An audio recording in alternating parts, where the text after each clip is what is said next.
Would it be totally out of line for me to speak for a person? Can everybody hear us online? In the Okay, crowd sorry, we were misconfigured on our side. Okay. during public comment? No. Frank? Do you want me to speak for you? Yeah, please. Maybe we should do that. Melissa, go ahead and call for Barbara. Barbara, Melissa. Yeah. You can call for Barbara. Okay. Director Balin? I can hear, thank you. All There five she is. directors are present. Okay, all right, and that's a good reminder for the four of us here and Barbara as well, remotely, that all board votes today will be done as roll call votes, so. Okay, Melissa, what were you trying to tell me? He should speak. Director Reagan can speak from the podium, but not for him. Oh, What do you mean by that? So you can't speak for him. If he would like to get up and speak, he can, but you shouldn't speak for him. Can I speak for what his concerns were? Yes, from the podium. from the diocese. Oh, from the from Yes. the dais? Yes. okay. All right, you good on that then? You Yeah, good? I Okay. I hope I do it properly. Okay. This is the first. All right, okay. All right. I apologize. We had a little clarification there, but we'll go ahead and open the public forum now. We'd like to welcome members of the public who have taken the time to attend this meeting and provide comments on matters related to district business. Any member of the public may address the board relating to any matter within the board's jurisdiction. This need not be related to any item on the agenda. However, the board cannot act on an item unless it was noticed on the agenda. Persons speaking during public comment will be limited to 5 minutes, or depending on the number of persons wishing to speak, it may be reduced to allow all members of the public the opportunity to address the board. I see we do have some people here in the audience today. Do we have anybody that would like to speak? Okay, go ahead, Director Reagan. Okay, it's been brought to my attention more than once, but excuse me, once again this morning. That people feel that TUD's water rates are just too high. And many people are on fixed incomes that are very tight and are struggling with the cost of water to be delivered to their homes. Excuse me, I being one of them. So I've tried to explain why the situation is what it is. TUD's caught up in the same situation as everything and everyone else in this world right now with this inflation and everything else, and the fact of how many water treatment plants we have that we must operate 24/7, excuse me, 365 in order to keep that water at the faucets when it's wanted. I'm going to ask again that we put together that comparison for water rates between some of our other water utilities so that we can show folks such as myself and others that have addressed me about this problem exactly why our rates are where they're at. And if we could get them any lower, we certainly would do our very best to do so, but it's what it takes in order to get the water to everyone's home. So that doesn't make things any better, but it certainly is a issue that many people have here in the community. So I hope that we can continue to address that issue and hopefully find a way to mitigate it to some degree somewhere along the line as soon as possible. Thank you. Thank you, Director Reagan. Are there any other comments? Seeing none here, how about on YouTube there, Corey? Not. Okay. All right, with that, we'll go ahead and close the public hearing, the public forum. And we'll move on to the consent calendar. Melissa? Okay, item number 1, minutes of the regular board meeting of February 13th, 2024. Any comments on the minutes of the regular meeting from last time? If not, I'll entertain a motion. I'll make a motion to accept the minutes. Okay. I'll second that. Okay, it's been moved and seconded that we approve the consent calendar. Anybody have any comments on that? If not, Melissa? Okay, we'll do a verbal roll call. Director Balin, Aye. Director Boatright, Aye. Director Jacobs, Here. Director Kearns, Aye. Director Ringen. Yes, Motion passes 5-0. Okay, regular business, Melissa? Okay, item number 2, consider executing an agreement with BHI Consulting for board priorities planning services. Okay, good morning, board. I'll kick this off and maybe Jeff or Abby can chime in too, but you know, over the past year and a half, you know, maybe pushing 2 years, we've a time or two have had a discussion about the current and existing strategic plan, whether or not this board is or staff is ready to update the strategic plan, do a new strategic plan, or just update it and do our progress reports. Well, the consensus of the board up till now and including now has been that the strategic plan is a good document. It's a document that serves the staff and the board and the public well. And it wasn't quite 5 years old, so we don't think it was really outdated. But there will be a time when we'll want to do a full-blown new strategic plan. So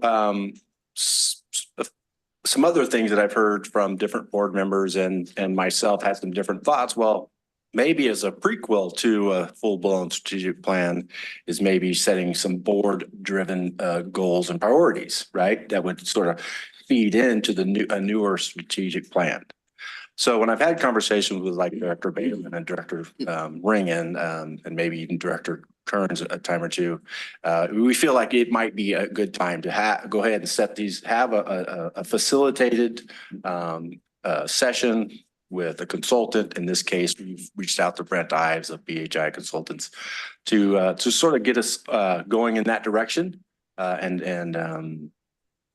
Yeah, so to just sort of set us up for maybe a new strategic plan, maybe next fiscal year. So thinking of giving that some thought, I reached out, or Abby and I reached out to Brent Ives. We met with Brent Ives. Brent Ives has worked for the district in the past for a few, maybe even a couple of decades now, getting close to 2 decades over the years. And I really like his style. He's served this district well in the past, and it was just an easy phone call for us to give him a call and just get his thoughts. We had for us, this is sort of a new. We understand what a strategic plan session looks and feels like, but this is more of a board-driven goals and priority session, and that felt different to me. So Brent, you know, as usual, picked right up on it, and we had a nice facilitated discussion. He did give us a proposal, which I think is a good, fair proposal. And while this this budget amount is well within my spending authority, I felt like it would be good. Jeff agreed that we take this to the board for your consideration versus just me, just kind of getting it done. So I'll hand it over to Abby or Jeff if you have something to add, but Brent is here online to answer any questions.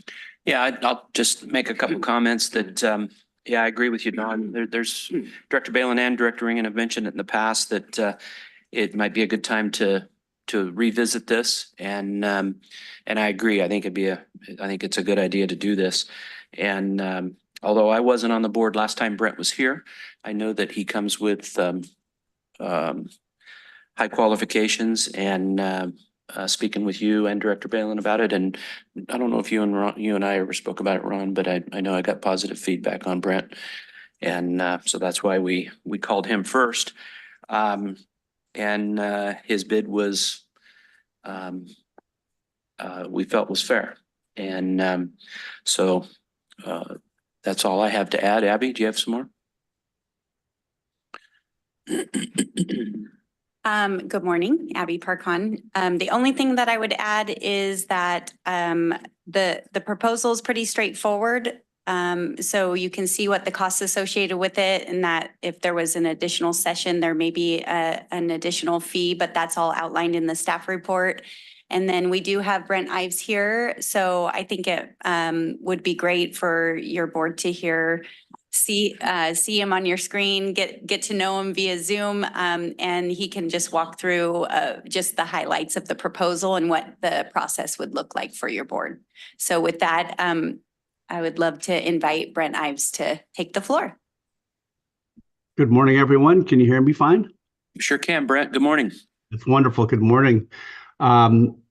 I am very pleased to be able to propose to work with TUD again. I did one of the first strategic plans years ago with you all, and I suppose, and I know a number of you, I recognize you from the classes that I've taught over the years and number of times that I've been up there.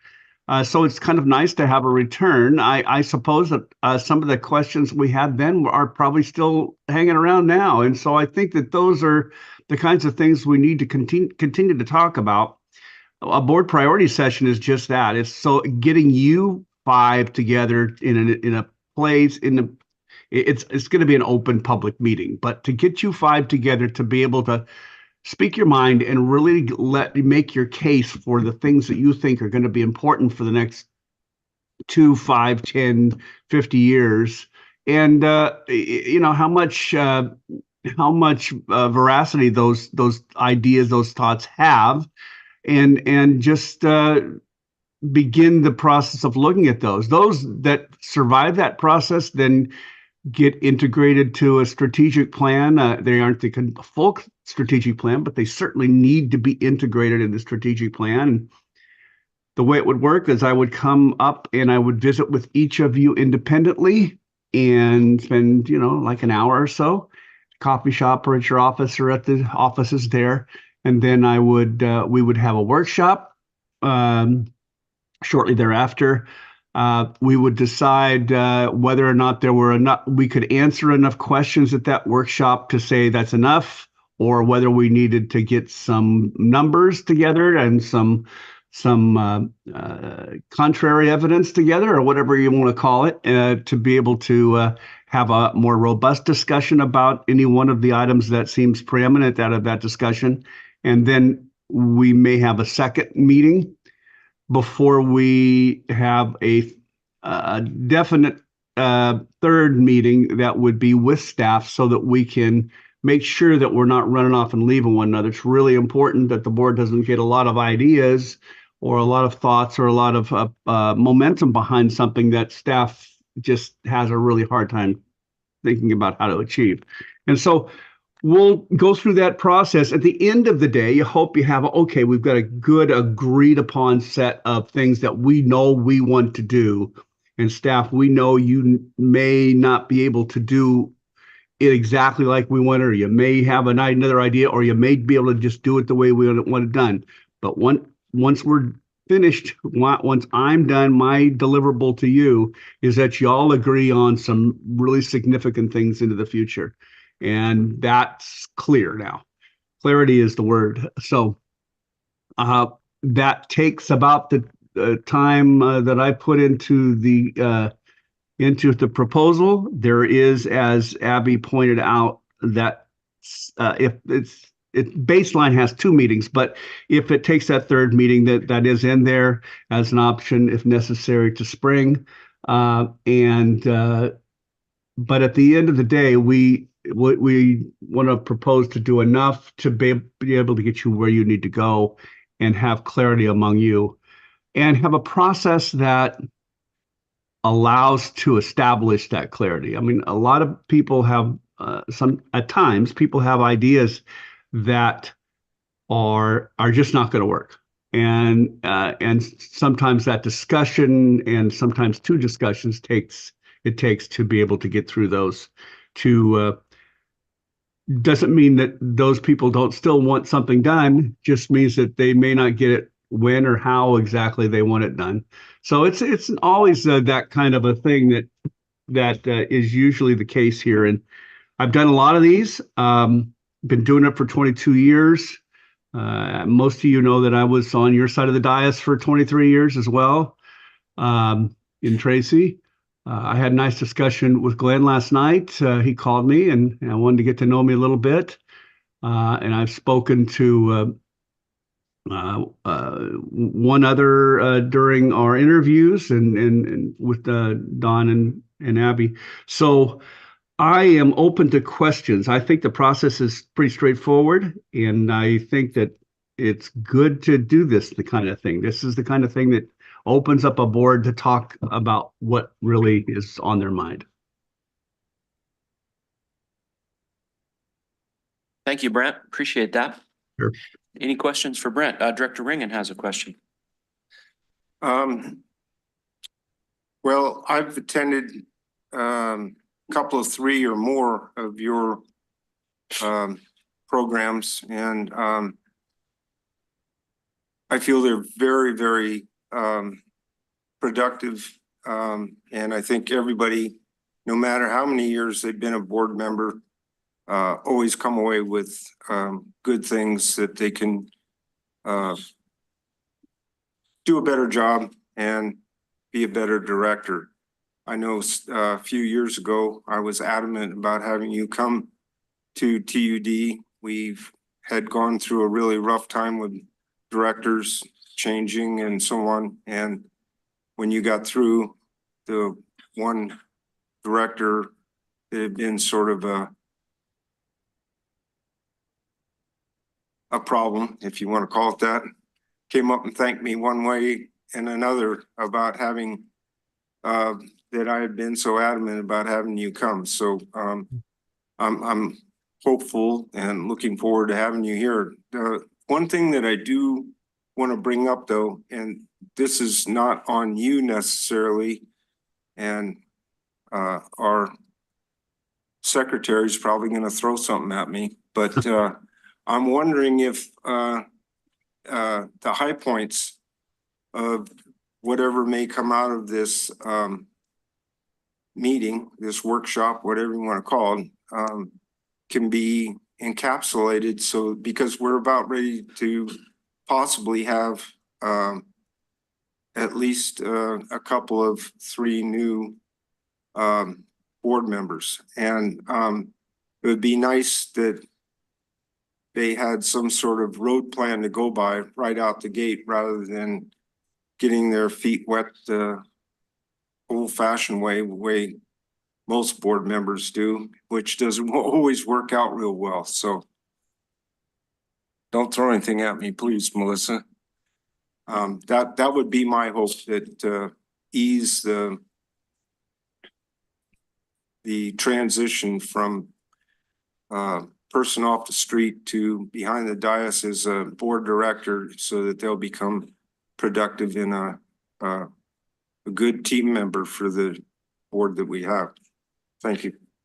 Thanks, Ron. Well, this will be incorporated into the strategic plan. So I don't know if that answers your question or not. But, as long as the new board members know that that's what it is, and they know, you know, they're willing to read through it. I was thinking something more concise, but okay. Gotcha. Well noted. Yeah. Now, Don, this strategic plan that we have currently, that was 2018 or 19 when it 19, but I think 19? it finally got adopted in early 20. Yeah. So, and then we haven't had any updates to it since, have we? well, we've provided you progress reports each year. Right. But I mean, we haven't done anything like this. Not done a facilitated one sense, no. Correct. Okay. And it's getting about time. That's why thinking about it over this time, I think this prequel should help us feed into a new strategic plan, right? Once we understand what it's called sort of in here, new priority, but once we all learn what the priorities are of the board, right? You're the electeds, you're the ones who set the policy. So that translates to me as priorities. What are the priorities that turns into policies that then will feed into a strategic plan later? That's the way I see it. Give staff direction. Yeah, give staff direction. Any other comments? Director Jacobs? So I'm the newest member of the board, as you know. It'd be helpful to maybe recap how you've helped us in the past, just different things that you've done to assist TUD. Yeah, I'm looking at my file right now, Glenn. Let's see, I started in 2007 with it was a strategic plan in 2007. Here it is. I've got the copy of it. We ended up doing it and then there was a I helped with a general manager thing in 2011, a process. I worked with the board then to help you generate a method by which to evaluate your general manager. And I've got that sitting right in front of me. And if you guys have not used it for a while, it's yours. I would be happy to send it off to you. And Don, you may know more about that or not. You may have abandoned it by now, but let's see, in 2011, TUD priorities, finances, another draft. We did another update in 11.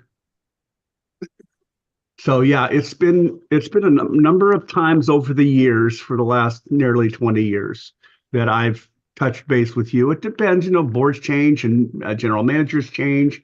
Abby's been there the whole time. Barbara's been around a while, and just a while, Barbara. And some of you have changed, and so as those changes occur, people know other people that do things like this, and so I do this a lot with my clients that they come back around as they have need. Thank you. That's very helpful, and it's exciting that we have this continuity and this the background and the history that you have with us. That's great. I do want to say to the board that this is when we have our priority session, that workshop. That's going to be a really hard, not hard, but it has to be a very open, clear-minded discussion of the big needs coming at us and the big things that we think we really are possible to do and maybe could do and maybe are impossible to do. And then you lay those over on staff and you say, now, how would you make that happen? Not will you or do you want to make it happen? How would you make that happen? And that's hard for staff. Staff doesn't like to hear that. I know that. But it's a good exercise because it helps us understand better what we're up against in the water world. I mean, it's not a small thing. I was watching a board meeting last night, and they are struggling to find different ways of wheeling water here and there and groundwater, surface water, you name it. So let's have a real open forum of discussions on our ideas on how to best provide for Tuolumne for years to come. That excites me. Okay, Director Balin has her hand up. Go ahead, Barbara. Yeah, thank you, President Kearns. Good morning, Brent. I'm glad to see Hi, that you're Barbara. being considered for this. It's Thank been you. a long time, and I just wanted to say that I felt very safe, and you provided a safe environment for each board member's voice to be heard. And I want to second the fact that this is hard work. It is an opportunity for the board to put forth their direction, I mean, which is the basis of why they are interested and ran for TUD. And I think this is a wonderful opportunity. And I just wanted to say, I thought the 2008 strategic plan and the board process with your facilitation was one of the best processes I ever went through. Thank you so much. That means a lot to me. It does. Any other comments from the board? Okay. How about from the general public? Anybody here would like to speak? Seeing none, how about on the web there, Corey? Okay, thank you. Okay, well then, we'll bring it back to the board. And if there's any further comments or a motion, or what's the pleasure? I move we accept the proposal. And I'll second that. Okay, it's been moved and seconded by Director Jacobs and Director Ringen to approve the proposal from BHI. Any further comment? Melissa? Okay, I'll do a verbal roll call. Director Ringen, Yes. Director Kearns, Aye. Director Jacobs, Aye. Director Boatright, Aye. Director Balin. I, Motion passes 5-0. Okay. Thank you, Brent. We appreciate you attending today. Look forward to working with you. Barbara's hands up. Oh, and Barbara, Director Balin's hand is up too. thank you. I have a question. How soon can we embark on this workshop? As soon as we can get our calendars together. Yeah, so I think what will happen is we'll get the contract signed, of course, and then Melissa will organize the best time and date for you all, for the 5 of you to meet individually with Brent. And then we'll see from there when the next available workshop is. So Melissa will be doing with Brent, doing all the coordinating of the schedules. Yeah. Director Balin, I'll just say it's my intent to do this as soon as possible. So Thank you. as soon as we can get everybody together. Thank So the you. first thing you see of me is for probably Melissa to begin calling you for date, for me to come up and try to get to speak with all of you individually within one day. So we're looking at, I already sent some available dates up. Thank you. Thank you. All right. Thank you, Brent. Anything All right. further? Thank you so much. I appreciate it. You bet. Looking forward to it, Brent. Thanks. Thanks for being here, Brent. You're welcome. Thank you. Okay. Bye now. Have a Right. good day. Melissa, next item, please. Okay, item number 3, fiscal year 2024 mid-year budget review. All right, that's me. And one moment as I get the technology up and running here.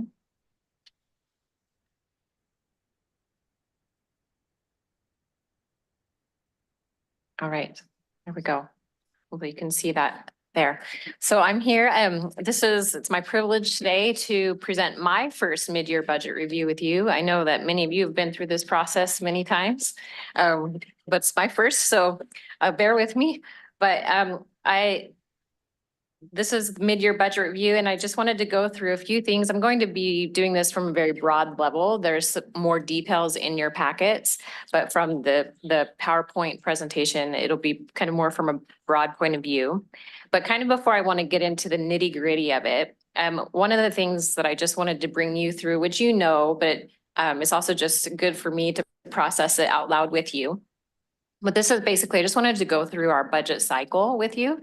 And this is just essentially a snapshot of what we do as staff, what you do as board members throughout the year as it relates to the budget. And so I tend to see it in 3 parts. And the first part is basically establishing the annual budget, which you know that staff works on that. We will be starting that shortly for next year. And then it comes to you several times for discussion and approval and things like that, and with the hopes to approving it in June. But as part of that process, and I like to think of it as the target, or as my little emoji there shows, the target or the goal. And essentially, in looking at the current budget policy that's in place, it's the budget is the planned spending document for the fiscal year, for the following fiscal year. And in the actual budget policy, I liked this wording. It states that the primary goal or target is to provide the highest possible level of service to the district customers while maintaining a sound financial condition. And so with that in mind, there's also several other goals in there that are stated. So the board approved that annual document. It provides the spending limits by fund for the fiscal year. And several goals within that is that to keep expenditures less than current revenues, and which results in net income, which is basically total revenue, less your operations and maintenance, less your debt service, and less your capital projects funded from rates greater than or equal to zero. So that's the current goals that are set in the current budget policy. And so that's essentially last year, from what I can tell, those were kind of some of those goals that were put in place. And then there was a budget that was approved in June. Now, this year was also somewhat unique in that the initial budget was approved before the rate increase was approved.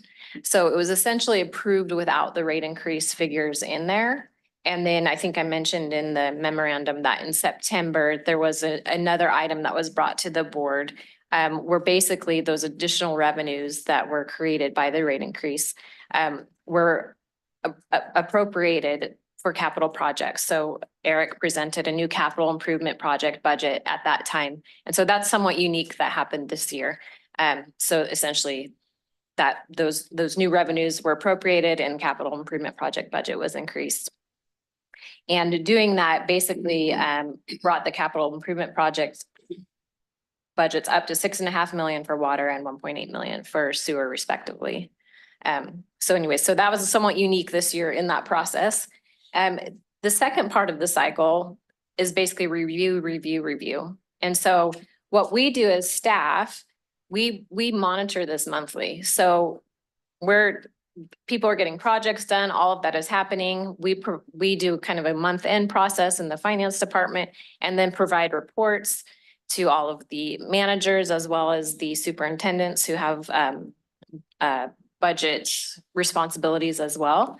And we're looking at how are we doing? We're looking at what does it look like this month? What does it look like year to date? How does that look compared to budget? And then also within the budget policy, it states that we provide quarterly board reports to you, the board. And so that last one was presented back in September. And it also is just so that you're aware, what do we look like compared to what our planned spending document says we would be doing this year. And then that brings us to today, and that's actual mid-year projections. And so in that process, we get even more detailed as staff, where we start really looking at budget. We're really looking, which we are all along, but we actually start to project, hey, this is what we think we're going to be like at the end of the year. And then we present that to you. And so that's where we're at today. The third part of the cycle, which we won't be doing today, but this is basically what are our final results. So you'll see this at the end of the year. We staff finance, we go through a very long year-end process, getting all of the books in order. We present it to you. We show you, this is where our year-end actuals ended up being. How does that look compared to budget? And then after that process, we have independent auditors that come in as well that look at the books and then present to you as well those financial statements. So those are kind of the three parts of the budget cycle. And just, I guess, for information and just to let you know where we're at today, we're in the very last part of that. Well, I shouldn't say the last part. We continue to review after this, but this is the mid-year projections review portion. And essentially, and this is directly from the budget policy, at mid-year, we do projections of revenue and expenditures through the end of the fiscal year, and it's reviewed by management staff. And then we report to you, the board of directors, by February of the operating fiscal year. So that's where we're at. So that's kind of the cycle. Here's the nitty gritty in a very broad form. So first of all, one of the first things that I look at is revenue projections. So based on the specifically rate revenue projections are based on actual receipts year to date. So what have we actually received? What have we actually billed up through this point? And then we anticipate what the rest of the year will look like.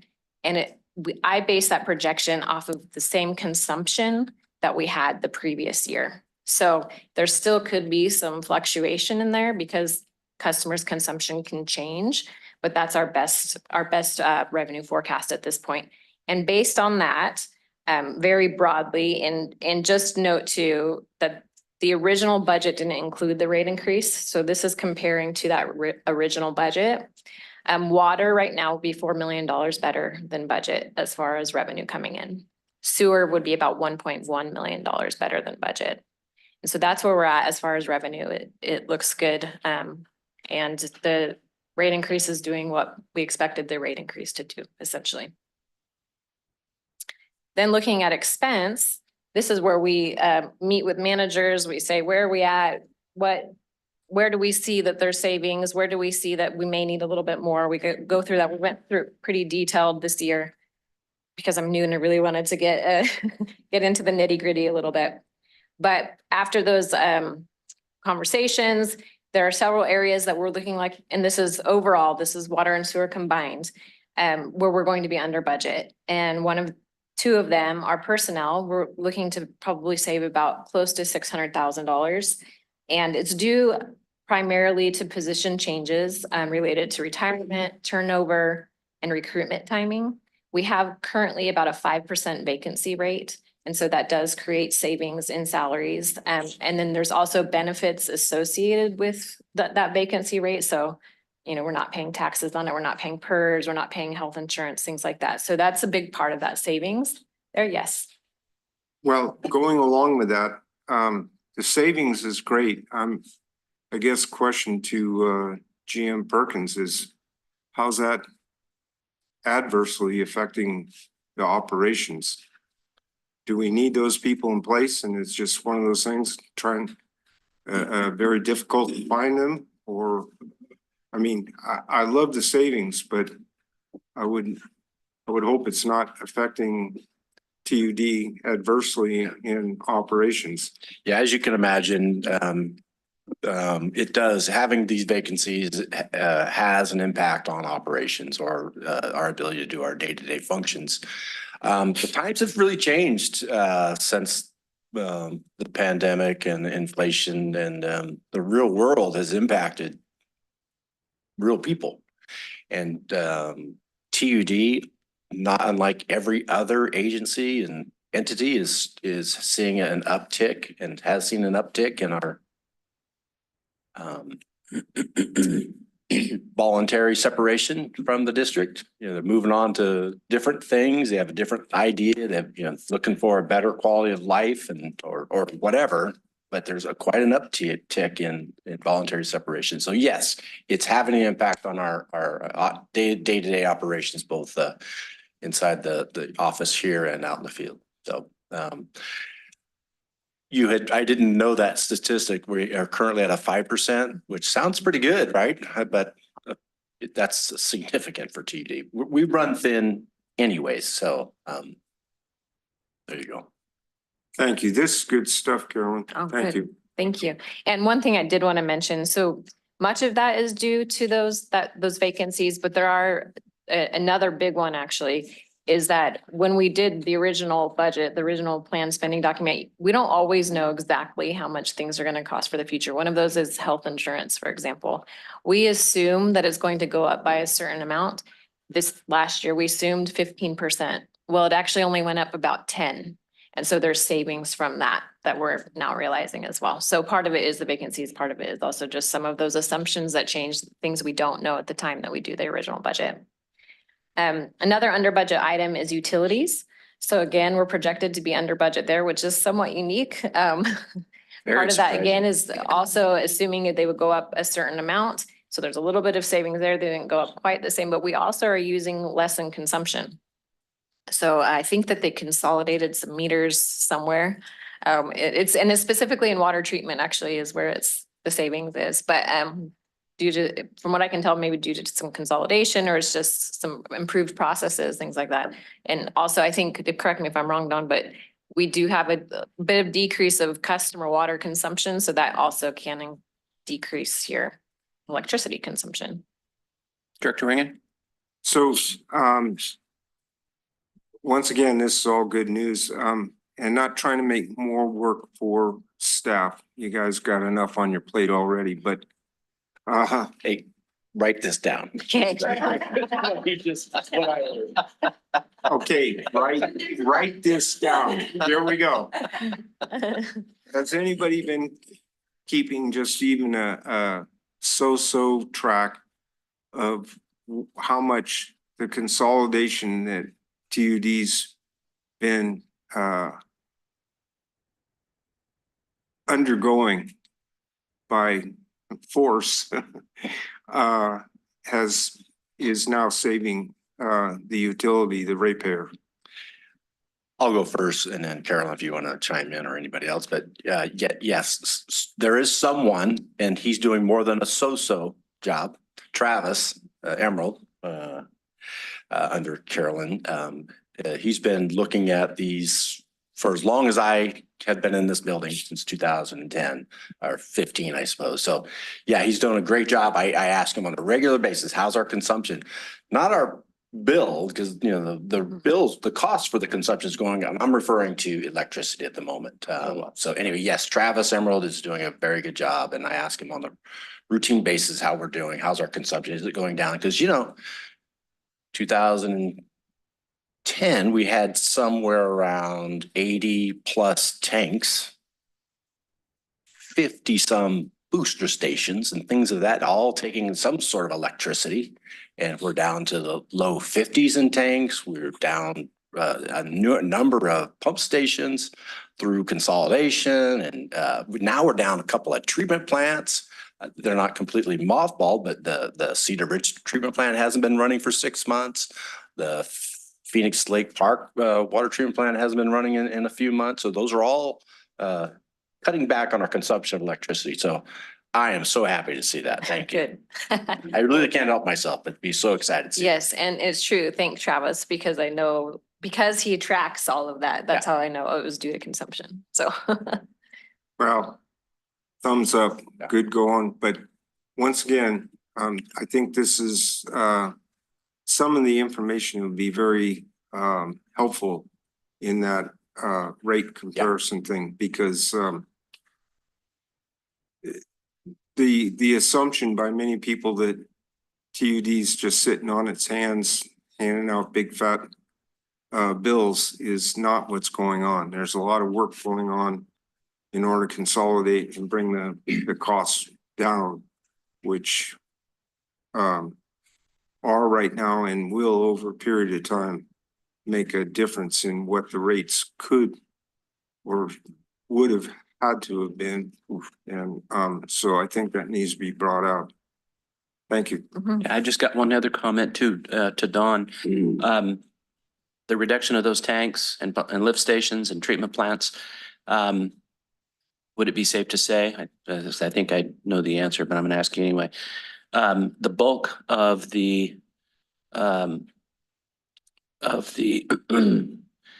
budget funds that went into creating that came from CIP, correct? Yes, Mhm. absolutely. That's right. And so in other words, those were CIP dollars that made that possible. That's correct. Which CIP was the biggest bite for our rate increase, correct? That's exactly. So that's the trade-off we're getting. And that's where our rate increase dollars are going to, and will continue to go to into the future. Upgrading the infrastructure and making more consolidation just like that possible. Absolutely. Yeah. Okay. Go ahead, Caroline. All right. So then that brings us to some of the items that are over budget. One of them is services is projected to be over budget due to a variety of account classifications, including consultants and outside services. And another one is dive cleaning and inspecting tanks. We're actually projecting to do more in this fiscal year than what we actually anticipated. So that's something we wanted to build into this projection, was being able to get those done.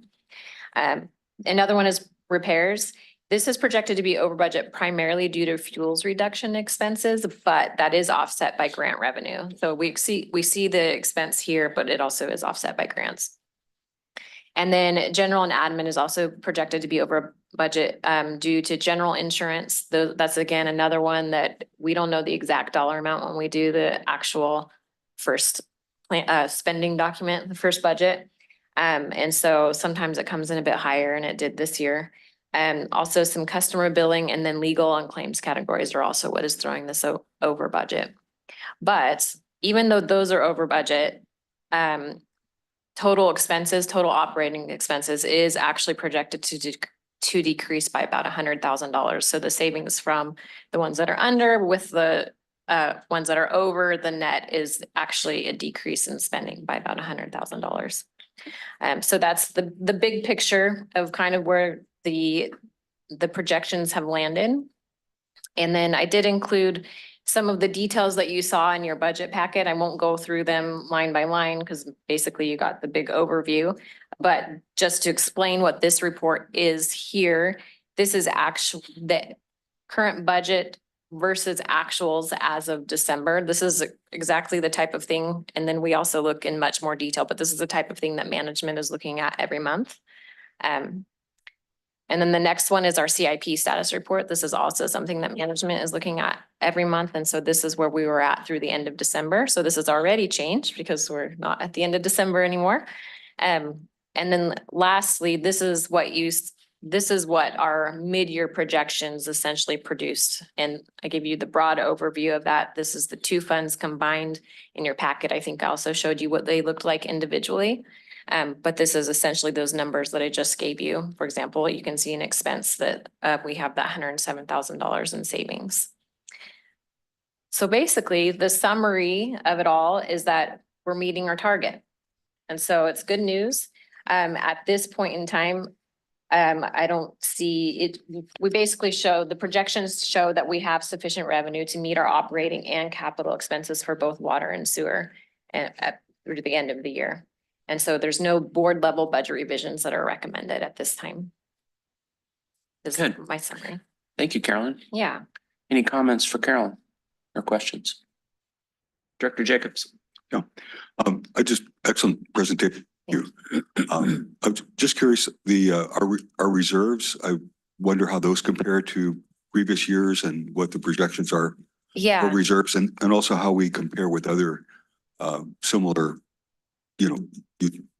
agencies. Yes. In terms of reserves. Yes, I don't have a real specific comparison to other agencies. Right now, it's a little bit tricky. So sewer has some reserves. And right now, if we ended up where I'm projecting we'd end up, we'd be able to add to that a little bit in sewer. Water doesn't have reserves at the moment. And it's complicated because I try to explain this the best that I can, but essentially the way, and I don't have the audit to show you to give you a visual for it, but basically the way I like to describe it is to even kind of tell you what reserves are, but essentially if you take what we own, that's all of our cash, that's all of our equipment, that's all of the things, if you thought about your house, your car, your cash in your bank accounts, all of those things, less what you owe. So that would be loans that you have. And from a district perspective, that's on a given date and time, what we still owe to vendors who have already performed work for us, but they haven't been paid yet. When you take what you owe less, what you own less what you owe, that's your net worth, and that's your reserves. So in water, because we have these things out there called unfunded liabilities for OPEB and PERS, right now, those technically outmatch what we own. So there isn't technically reserves because of those things. What's tricky about that is that those are real numbers, but not totally real numbers. They fluctuate so often because of what the market's doing. There's big, huge actuarial estimates that we receive. So that's kind of the details of it. If we had savings in water, which I'm projecting we would, right now we have kind of like negative reserve in the paper world, if you will. And that would start to help reduce that negative as long as everything else with PERS stays the same, which it won't. But we don't know what that target is yet. We start to figure it out closer to the end of the year. I hope that makes sense. I can't give you a specific as far as how we compare exactly to districts, but there are many districts that are in that same position due to those two things. I don't know if that helps at all. It does. Thank you. Mhm. Okay, Director Balin, I see you popped up on the screen. Did you have a question? No, I just have a compliment. Carolyn, I'm really pleased that you're on board and I really appreciate your very clear explanations. Thank you. Thank you, Barbara. Okay, if there's no further comments, then, yeah, Carolyn, excellent job. Thank you. Thank you. Good job. We appreciate it. And, if there isn't any further comments, I'll entertain a motion to file and, accept this report. I'll make that motion. I'll second. Okay, it's been moved by Director Ring, seconded by Director Jacobs to file and to accept and file this report. All those in favor, or excuse me, Melissa, go ahead and do your roll call. Sorry. Okay. Director Ringen, Yes. Director Kearns, Yes. Director Jacobs, Yes. Director Boatright, Aye. Director Balin. Hi. Motion passes 5-0. Okay. Thank you, Carolyn. Melissa? Okay. Item number 4, consider authorizing submission of a match commitment letter for the Sierra Pines Raw Water Reservoir Project through the Cal OES Hazard Mitigation Grant Program. Good morning, board. It's an honor and appreciate the opportunity to present this very important project to you. The Sierra Pines Raw Water Reservoir is a $6 million construction project that has been on our radar for quite some time. I put up on your screen here the Sierra Pines site. It's 46 acres owned by the district. The layout that you see here is for a regional water treatment plant. We've spoken about this many times in the past. The reason I'm showing this to you is you can see in the center is what is called a raw water pond or a reservoir. It's proposed at 25 acre feet, which is enough to give us about 7 days, about 1 week of storage in the event of an emergency of the upstream flume. The reservoir was included in our funding request for the water treatment plant. And we're still awaiting funding for that overall project. But we also, in the interim, identified this grant funding source through Cal OES, the Hazard Mitigation Grant Program, as another potential funding opportunity for just the raw water reservoir. And so if we were able to secure this grant, we would leverage the funding from this grant program through Cal OES to also supplement any grant funding and loans we may receive to build the water treatment plant. The request here is for the board to consider a 25% match for the project, which is approximately $1.5 million. The funding for that would need to come from, there's a potential sources.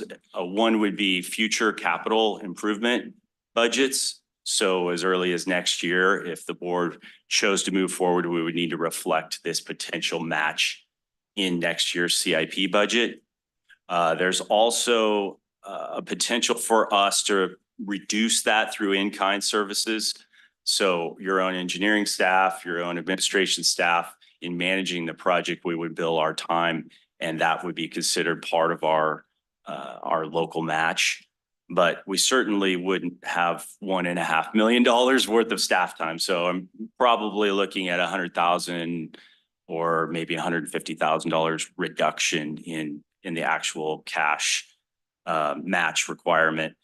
But the bigger opportunity here, which is what we're hopeful for, is that the grant funding that we would receive through the state to build the water treatment plant, if it includes state dollars, not federal dollars. When they issue these grants, sometimes they have a mixture of federal dollars and and state dollars.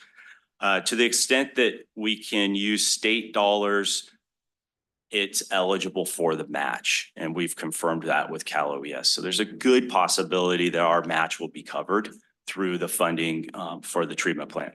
hopefully I'm making sense. If not, stop, ask a question anytime. The benefits to the project, which are really the most important thing and why we've viewed this as a highly strategic, critical infrastructure project for quite some time, is one, it provides us operational flexibility during a ditch outage, which now we know those occur twice a year. So it will help us in that time when we ask all of our customers to conserve water.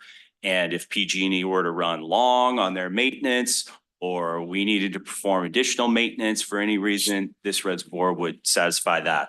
It's also an emergency storage on this side of the flume. The board has spoken about the value of that for quite some time. Although it's not huge, if there was a tree fall through the main canal, knife to flume, which has happened before in this area, it would give us about a week worth of water storage.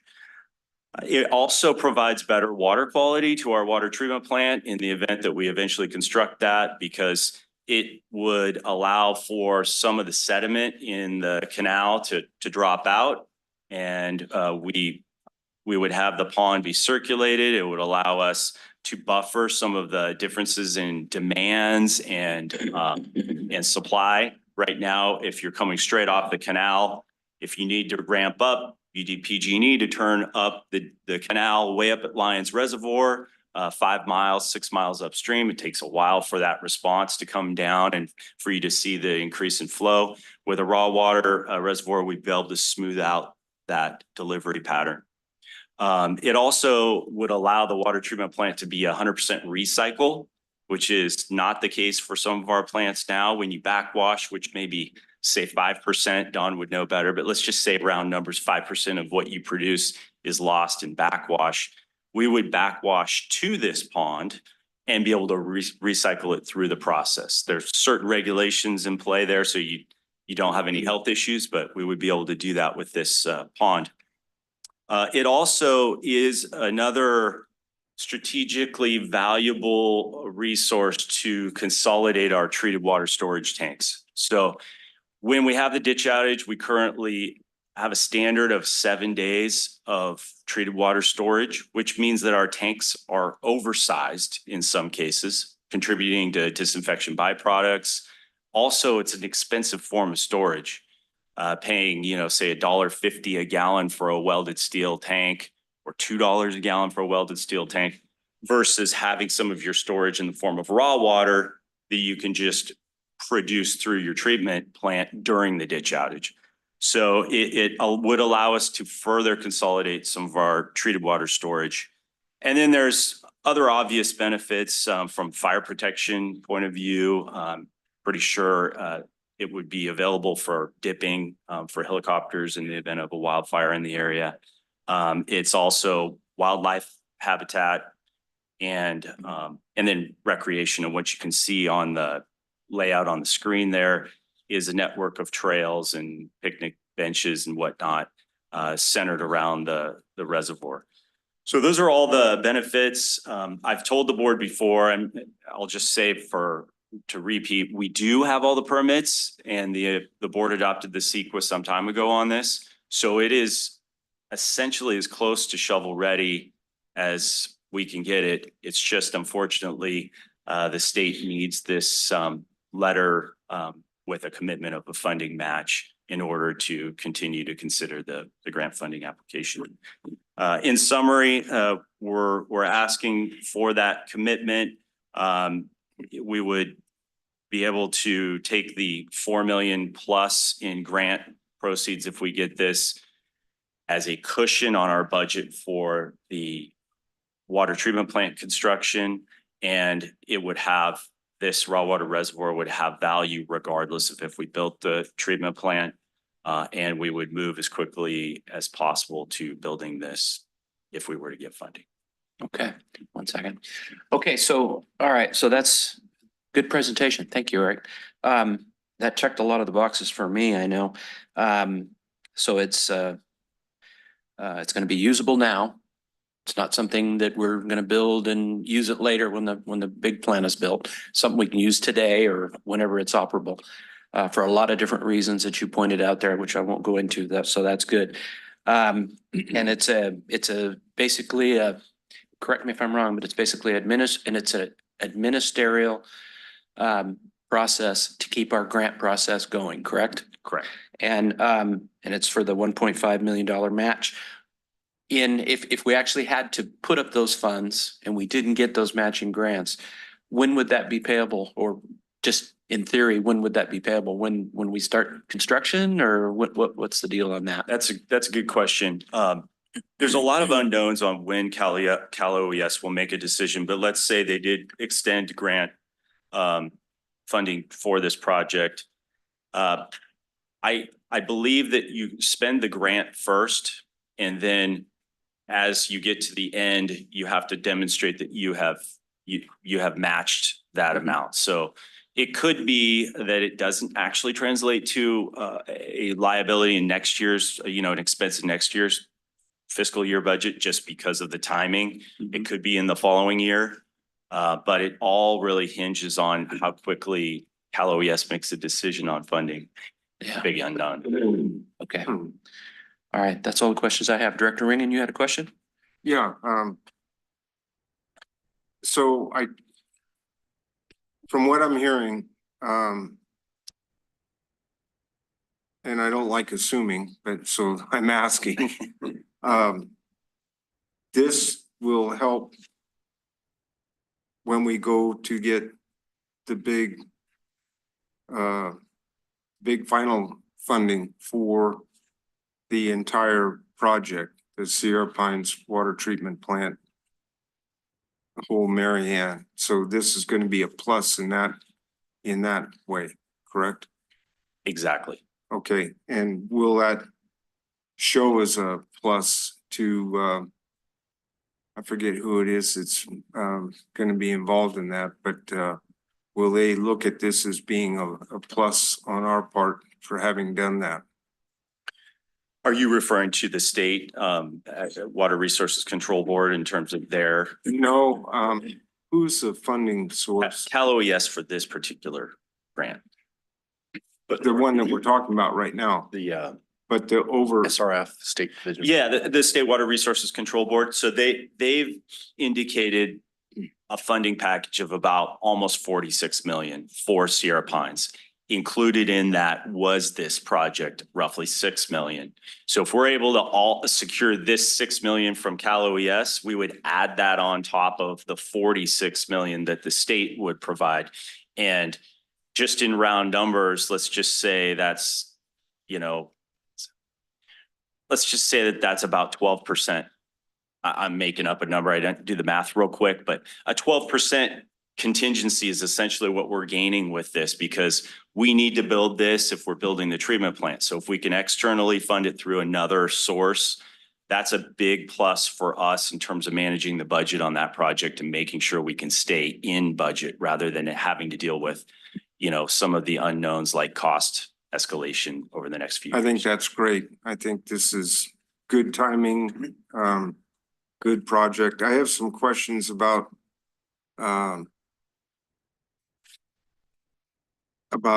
servicing the pond and also the existing pond, but I don't want to get us off the fiscal part of this, so I'll save it for later. But I do want to know more about how that's going to operate and so on. So thank you. Okay. Director Boatright. I'm gonna go ahead and go where he wasn't gonna go. Is there in the plans so that this raw water reservoir doesn't take on a 20-year project to remove sediment from it? It will be an ongoing routine operation taken care of over time instead of, oh, we need $3 or $4 million in 20 years to clean out what we could have been doing all along. Great question. Those are the design details that will get finalized as we work through the process, but I will point out a few things. One, I don't think you can see my cursor, but if you're familiar with the site, the flume is in the upper right-hand corner of the site. To the left of that or to the east of that is the Section 4 ditch, the TUD ditch. We would be constructing a turnout there with a sand trap that would probably receive, annual maintenance at least, with a large chamber to vacuum out sediment. In addition to that, one of the design features we've incorporated into our water treatment plants is a turbidimeter, like at the canal turnout, that automates and closes a valve when we reach a certain level in the canal. So we aren't contaminating our pond.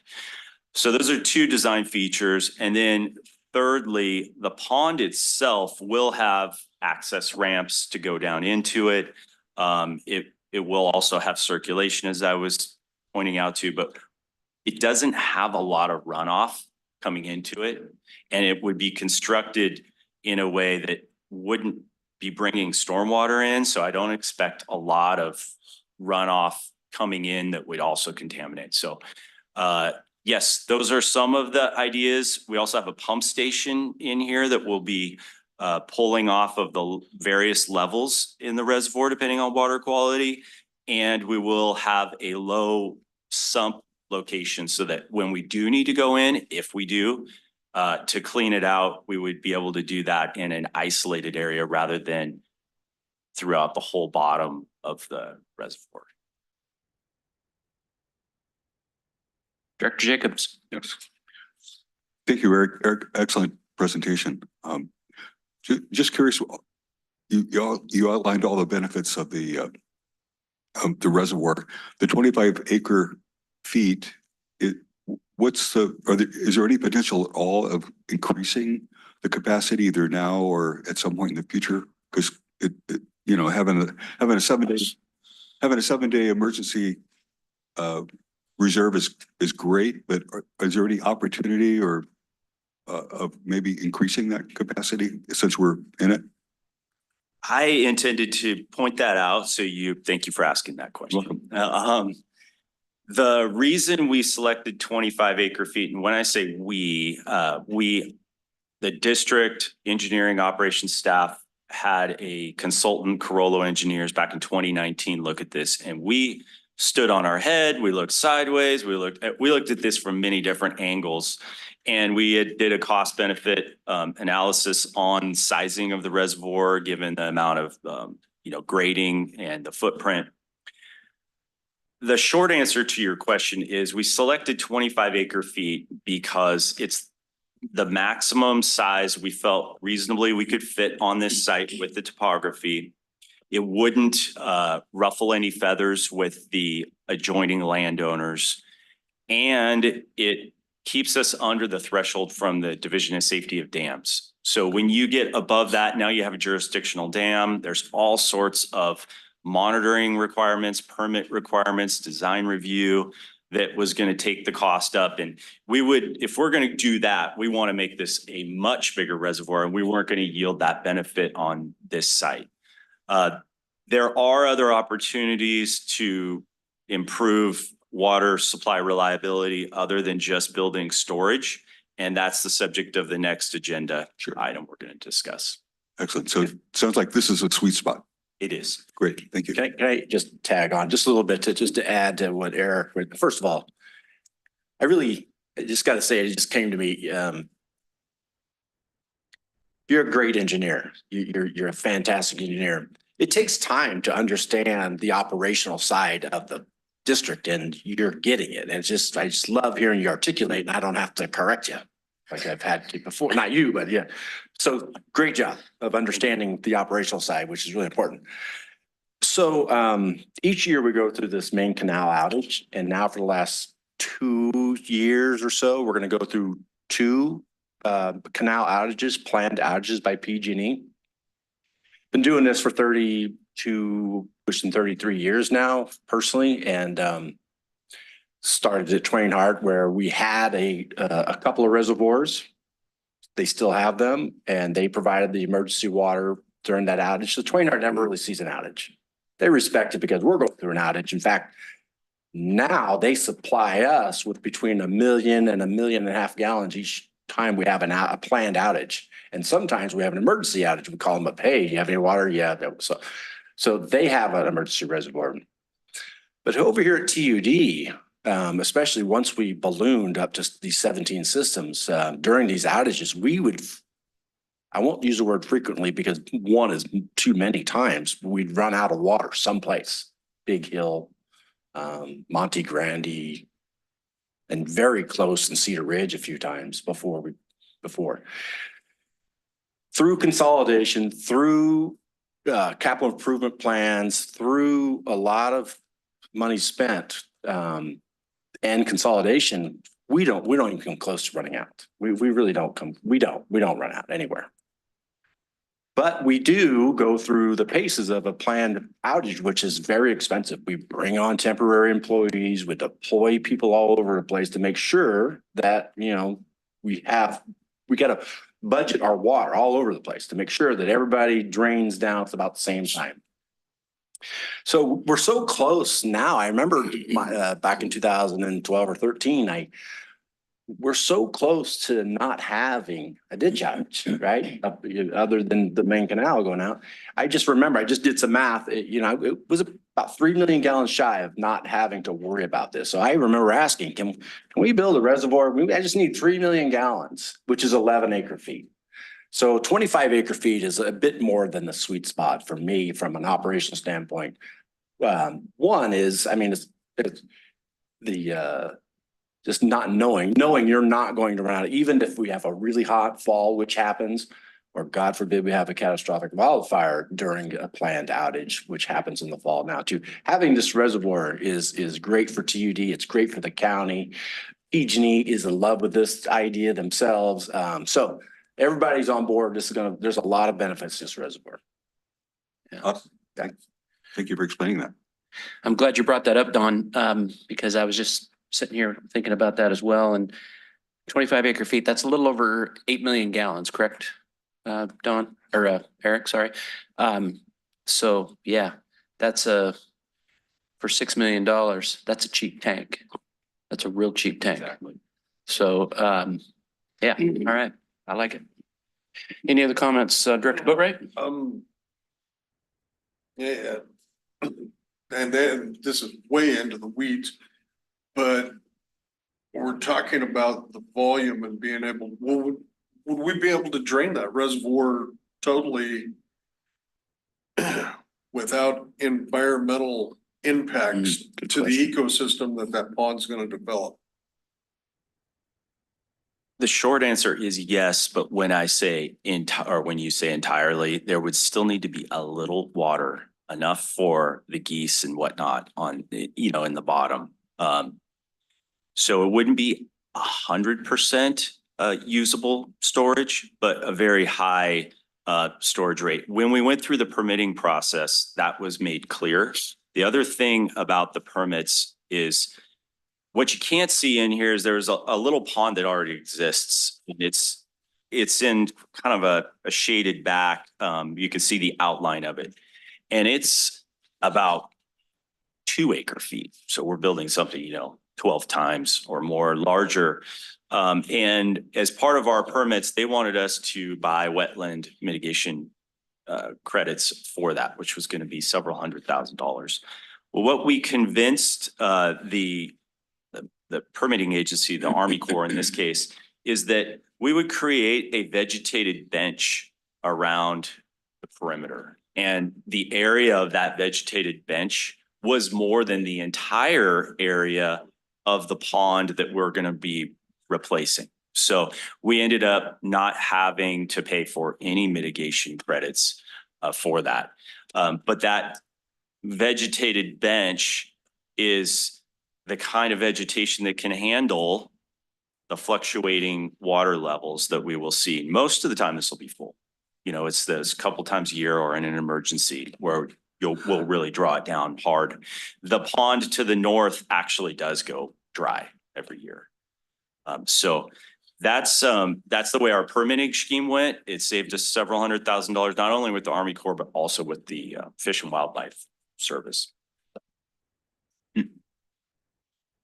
And that just lends itself back to making sure that we got, if we're not able to draw it down empty for periods of time of totally handling solids that would accumulate, we need to accommodate, how do we remove solids from the bottom of that without, draining it out? So an ongoing operational infrastructure. And I actually think it probably would be done hydraulically. We would probably not drain the reservoir and put earth moving equipment. We would probably use more like a hydraulic dredging operation. All right, thank you. Any other questions or comments for Eric? Okay, open it up to public forum. We do have Barbara with her. Okay, Barbara, go ahead. Director Balin? Thank you. Eric, I really appreciate this holistic process. It makes much more sense to have a multiple benefit project for this larger treatment plant. For an example, what we weren't thinking about a few years ago was when the board embarked, this is under General Manager Hagland, the board was looking at a very narrow, I want to say ravine north of and east of the flume, the trestle flume, and for possible storage. So this raw water storage that is incorporated into this plan makes much more sense and is much more accessible and has a multiple purpose goal to it. So I'm just glad that we didn't decide to go ahead and just do this kind of piecemeal reservoir that, yes, it did satisfy the need for more storage west of PG&E canal system. But this is done where this is utilized in a multiple benefit way, and it helps with the big picture, and it augments the storage, 7-day storage that we have in our tanks as well. So I'm just glad we didn't go ahead and put in that other reservoir that would have been kind of a stranded asset. So thanks on this project. I appreciate it. Thank you. It was the board's decision not to move forward, so I'm happy we didn't move forward with that project either. Okay, now we'll open up to public comment. Seeing none here, how about on the web there, Corey? Not at the moment. Okay, bring it back to the board. I'd like to make a motion authorizing submission of a match commitment letter for the Sierra Pines Raw Water Reservoir Project through the Cal OES Hazard Mitigation Grant Program. I'd second that. Okay, it's been moved by Director Ringen, seconded by Director Boatright to approve the resolution, or not the resolution, but the item. Is there any further comment from the board? Okay, Melissa? Okay, Director Balin, Aye. Director Boatright, Aye. Director Jacobs, Aye. Director Kearns, Aye. Director Ringen. Yes. Okay, motion passes 5-0. Okay, right on. Thank you. Good job, Eric. Next item, Melissa. Okay, item number 5. Consider authorizing submission of a match commitment letter for the Lions Main Canal Resiliency Project through the Cal OES Hazard Mitigation Grant Program. Who's got Okay. this one? Abby. Okay. I'm going to start presenting. Eric and I are kind of tag teaming this item, but it was Emily Long who originally submitted this grant application. And this is a grant application that is not new to TUD. So similarly to the raw water reservoir project that you all just approved moving forward with, this is a sub-application through Cal OES that will eventually, we hope, be forwarded on to FEMA for funding. So it really is federal funding in the end that we are hoping to get for these hazard mitigation projects. And I believe, as Eric shared, and it's in your staff report, that we were originally going for a local state match through Prepare California, which we were eligible for because we are a disadvantaged community for these projects, or the project scope and who the projects serve. But similarly to the raw water reservoir, this project does provide resiliency and mitigation for fire in the area. We have a rating of 96, 97% fire rating in Tuolumne County. So this is not news for you. You've seen reports and we've talked about mitigating for fire effects with vegetation management and fuels management and all of those types of projects. But one of our main hazards or risks associated to the community and to the district is that we have our water conveyance system that brings 95% of our customers' water down through a wooden flume from Lyons Reservoir. And PG&E owns it, so that's also created slight challenge for us. We have a contract through them. We get our water from PG&E through the main canal. And so, but in the past, in 2017, we also submitted a sub-application for the Lyons Main Canal Resiliency Project to mitigate for the hazards of fire and other natural hazards, landslides, wind, other severe storm events that have impacted areas of the main canal. And so we submitted this application. This project is a planning project. So different than the raw water reservoir, which is a construction project. This would be a planning project to really understand the true mitigation actions that would suit this project best. And then to ultimately come to, at the end of it, a good solid project that mitigates the hazards that are associated with it. So it's called an advanced assistance project through hazard mitigation program. And so the total project is 1.9 million or 1,949,210. So 25% match would be $487,000 or so. That is the match that we're asking the board to consider committing today with local funds. 216,000 of that would be forced labor. So the balance of that would be about $270,000 that the district would need to commit towards this project. And then with the grant funding of just shy of $1.5 million. We think it's a very important project. We've been studying it for decades, the hazards associated with it and the devastating impacts that we would have here in this community should the main canal either be taken by wildfire or some other major natural hazard. We have different reports and studies indicating that we may, the community, if that was a devastating fire that took out the entire canal, that we could go over a year without having a replacement project and conveyance to the community. So without water in this community, obviously the economic, social, environmental impacts of that would be devastating for Tuolumne County as its primary water source. What did I miss about the project that maybe you'd like to highlight? I think you did a really good job. The only thing I would add is the deliverables for this, if we were to receive funding, is that there would be an alternatives analysis, because the question of really what is the mitigation has never truly been answered. That could be hardening the flume system. Maybe that's the most cost-effective way to reduce the risk down to an acceptable level. That's kind of one bookend. Maybe another bookend is a tunnel, a very expensive tunnel that's pressurized flow. You've got no issues with trees, snowfall, rock slide, seismic activity. You know, it's just essentially bulletproof, very expensive.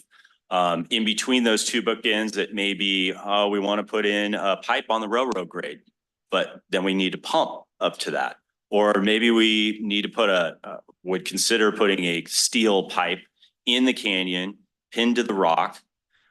Still has vulnerabilities, but again, maybe that is the most cost-effective mitigation for our vulnerability. We've done a lot of studies, as Abby said, about the risks, just we don't have the solution, the preferred alternative yet. And that's something the board would want to weigh in on.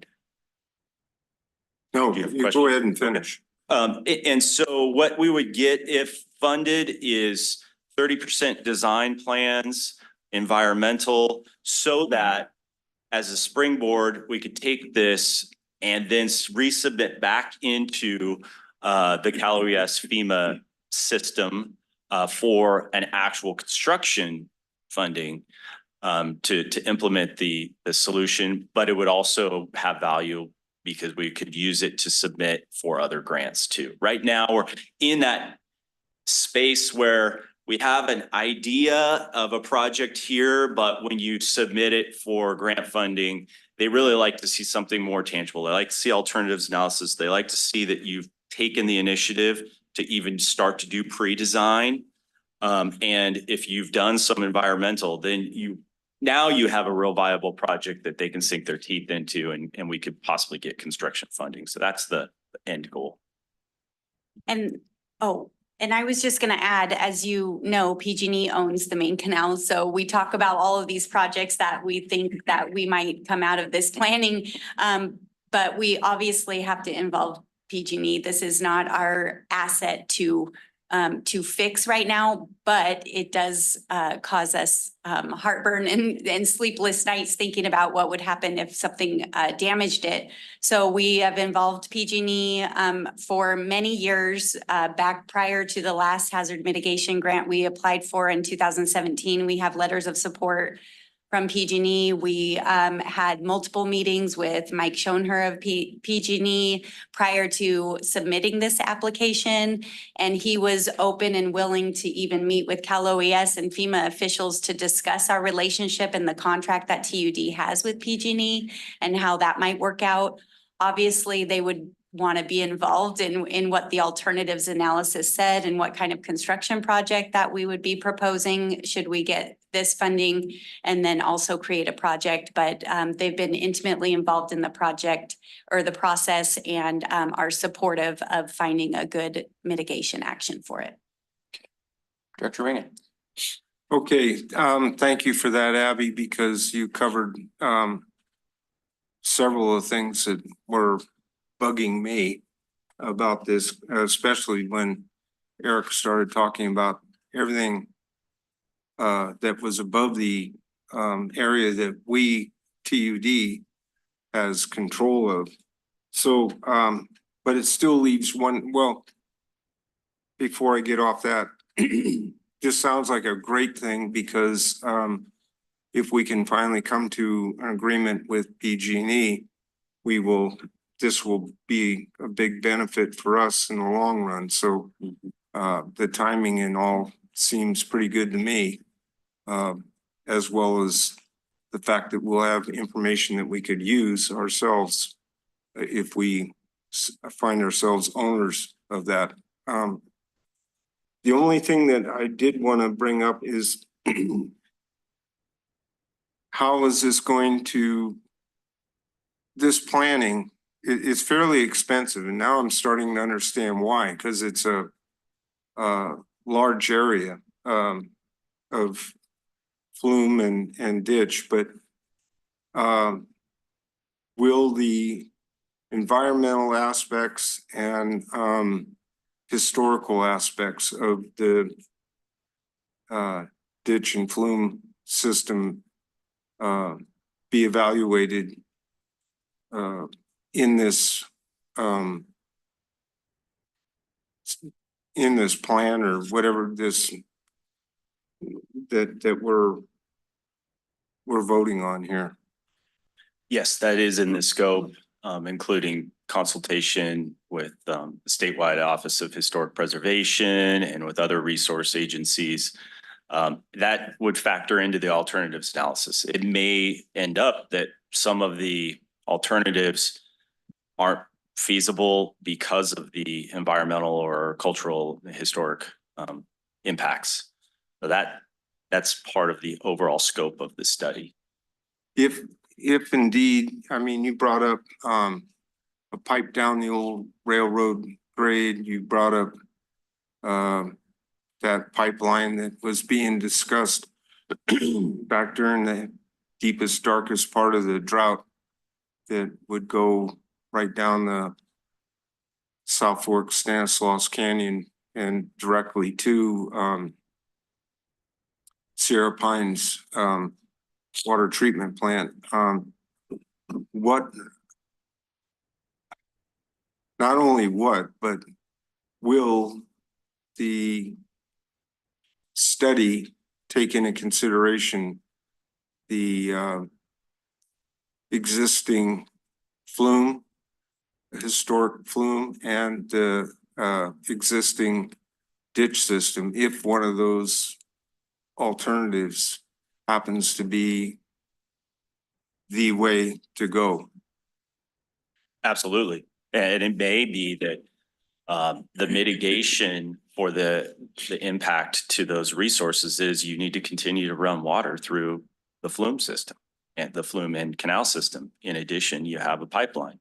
And under that scenario, maybe your pipeline, I'm making this up, right? Maybe your pipeline is sized for your domestic demands and the flume system is for those demands that could be turned off in an emergency. Like, maybe some of the ag demands, let's be honest, if the flume were to burn up, we're going to need to serve the domestic demands as a priority first. And so maybe one of the mitigations is the flume system remains with water in it, because you can't dewater that flume system and not have it fall apart. So those are the kinds of things. There's also a healthy budget in the scope for public outreach and engagement and meetings with stakeholders on that subject. How much input will the board and the public have in this study? A fair amount in the development of the alternatives and the analysis of the alternatives, and then certainly a required input through the CEQA process and the NEPA process, meaning the environmental process. So there will be some in the planning phases, and once the environmental document is released, there's also going to be public input. So I assume that there'll be adequate notice and so on, so that people that have an interest in that will have an opportunity to actually plan for and attend and be able to give their viewpoints or whatever. Thank you. Okay, I got a couple questions. I'll ask the same question I did on the previous item. When would that be payable, these funds that we're contemplating here for the commitment letter? The same as the previous is we would submit reimbursement claims as we move through the process, and we would need to demonstrate by the end of the project that the local match had been fulfilled. Okay, and this is a planning project, so it would be, whenever. Carolyn's pointed out it's not eligible for capital. It would need to come through the O&M budget, but Okay, we probably need to move, I rely on her, but we might need to move capital monies to O&M to satisfy that. Yeah, very, very, very preliminary projections. We probably could absorb it in operating budget right now. Depending on when it actually takes place, it Sure. may be a different story, but it's a pretty small amount as far as the actual, because half of it would really be met by forced labor that's already budgeted. Mhm. About $270,000 is pretty small, a small item that we probably could just absorb in the operating budget. If not, then it would just be capital for that particular year would have to be reduced by 270,000. Okay. Abby, can you describe forced labor? Forced labor is we use when we're using in-house staff. So rather than hiring the consultant or a construction crew and charging them and that labor going into the project total, forced labor is just the labor that we use internally and then gets paid out through our personnel labor budget. Okay, thank you. And then one other question for Eric or Carolyn, either one. How does this relate, if it does at all, with that Serral 2.0 project that we've been hearing about a lot lately? Does it have any connection to that at all? No, not. I'm not gonna say the word no. When Jason Kiken was here a couple of meetings ago, the forest supervisor was here, he's new to the area, fairly new to the area. And when he became aware of the vulnerability of the county's water supply, that became his primary focus. Mhm. And he has suggested to me, he's such a nice, polite man. So but as certainly as he could, well, if you could ever really address that and take that concern of mine off my plate, I would really appreciate that. And I said, well, yeah, it does bother us as well. I mean, yes, we have a plan in place that we will, if the flume should burn and we are out of water, we do have a plan in place to supply water to the county. But I'm here to tell you, it's going to be very, very painful. We'll be on a very tight ration. It will impact the economy dramatically. Yes, we have a plan. It won't be good enough. I promise you, it'll be painful. So if we can avoid this, and every manager and every set of boards ever been a part of this task has looked for opportunities just like this one to mitigate this hazard. Even though it's owned by PG&E, their interest is quite different than our interest, right? So anyway, so it's just an opportunity to avoid a disaster. All right, thank you. Director Boatright. Got several that I've kind of generated along the way. Does PG&E, Eric, does PG&E own and operate any, money generating, infrastructure along the main canal? i.e., I'm trying to figure out where Spring Gap is. Is that below Lions or is that above it? As Spring Gap is on the middle fork of the Stanislaus, it's upstream of this location, but PG&E does convey water through this stretch of main canal to serve the Phoenix powerhouse. And so the Phoenix powerhouse during the winter time or during this time of the year when we know there's adequate snowpack, they run, if Eric Hall was here, he could give you say 30 CFS, upper 20s, let's say through the powerhouse to generate power. When we reach the end of spill time in Lions, the responsibility to determine what the flows in the main canal shift to TUD because the project essentially becomes a water supply project for domestic. Whatever demands that we have at Sonora, PG&E will take those demands because they run through Phoenix and they will generate power on the back of the water demand that we have, but it primarily is operated for domestic supply. Like Abby said, 95% of our water supply, but yes, they generate power and revenue. Okay, so there's a minimum. Now this project, we're not gonna get, partway through this and come up short. This matching and grant funding will cover the entire main canal from Lions all the way down to Sierra Pines project site. The estimate is to do that. We will do our very best to manage that budget with the consultant that would be selected. And if we needed to do more in kind, provide more in kind to kind of balance the costs because those are fixed costs, then we could reallocate some of our resources inside the district to make sure that we stay on budget. The budget, I think, is fairly healthy, but there are some things in there that we just don't know. For instance, geotechnical investigation. In order to do that, you need to get drill rigs and other things at specific locations. Well, that's not easy in a canyon. And PG&E has some roads, but so those are unknown costs. And how many boring sites contractor or a designer may want to have.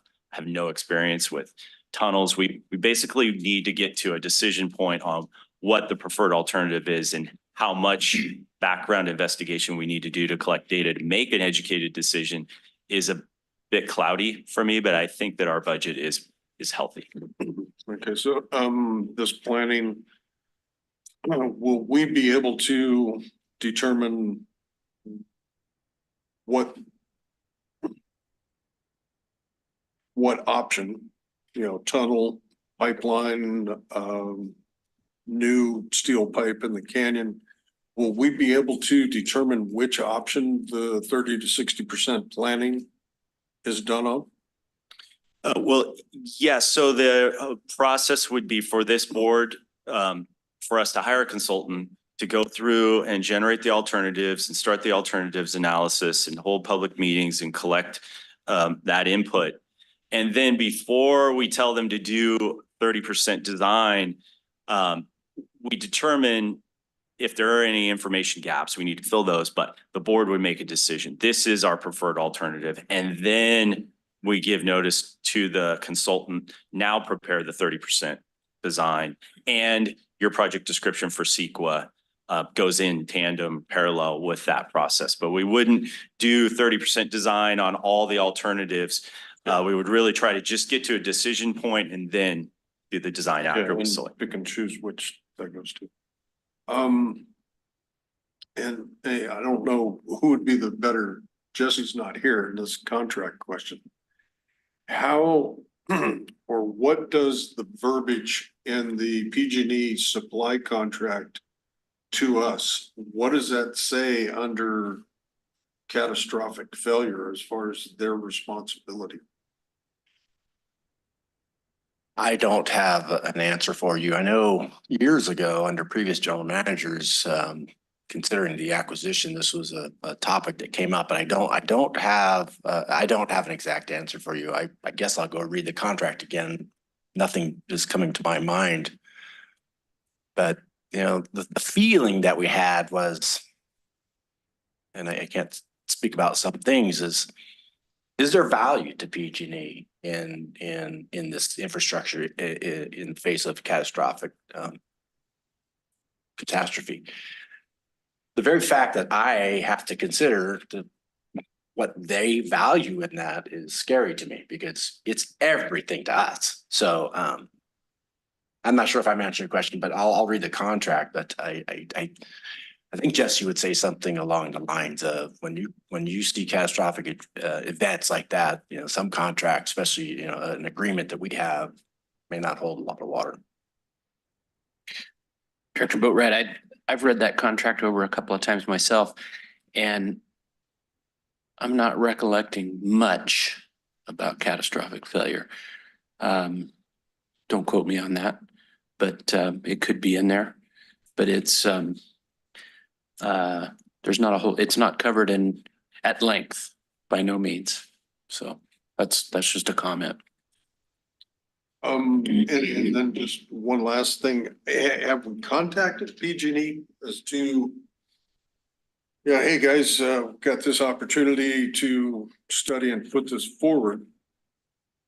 But go ahead and toss it out there, because, hey, would you like to participate monetarily, or, you know, view this as a asset to improve the resiliency of this infrastructure that is owned by you? It serves our benefit to have that, you know, being really robust. But has there been any contact with PG&E on this? Yeah, on a couple of occasions on this specific topic, Abby and I have had phone conversations with Mike Schoner, you know, the chief negotiator. And, you know, as the latest general manager, I asked a question that several TUD general managers have asked him the same question, and he chuckles. Because yes, Don, I've heard of this project. As previously, PG is always interested in hearing what we'd like to propose. They'd like more detail. I forget how long ago. It wasn't the last time we spoke to him, but he says, my leadership's going to ask me this question: how much should PG invest in a piece of infrastructure that TUD may own pretty soon? Well, with that, okay. So it doesn't sound like they're really, that's not a no. And, you know, Mike's a pretty easy guy to talk to. And unless you have a little bit different take, Abby, he's easy to ask. We've sort of point blank asked if he could help out in this regard too. He didn't say yes, he can or will. It's not his decision to make, but he'd run it up the chain and let us know. Okay. To go one step further, have we got a letter of permission from PG&E to analyze their asset this closely. So we do have permission to, because it does sound like we're gonna be crawling all over, you know, territory there, both on the US forest as well as, you know, PG&E area. Yeah. Did we provide the letter of support? I in the didn't pack- include it in Okay, the but packet, but it's referred to in the staff report that we Yeah. have letter of support. yeah, we have a letter of support. Usually they're well aware of it. That's all the questions I have for the moment. Okay, that brings up another question that just came to my mind. I see that it, on the map that Eric provided here, or Abby, we put this together. There's a couple of, private pieces. Do we need letters of, approval from them as well? Or is it covered in or covered in PG&E's easements as far as maintenance and whatnot? I suspect it may be. I think that to the extent that the designer needs some subsurface investigation on any of those portions, we would need right of access agreements and that type of thing. Included in the scope of this project would be easement acquisition too. So not necessarily knowing what the compensation may or may not be, but at least identifying key areas. Once we have our preferred alternative and then we're moving through 30% design and environmental, we're going to need to embark upon identifying what pieces of land we may need additional easements for. Okay, thank you. That's, Dawn, that's interesting, your conversation with Mike, that he made the point that, why would PG&E invest in something that TUD is probably going to own at some point in the future? That's very encouraging. Glad to hear that. Yep. Yeah. Okay. Anybody else? Glenn, do you have anything? Yes. Okay. So I know this is a longstanding, there's a history as far back as TUD existed and well before.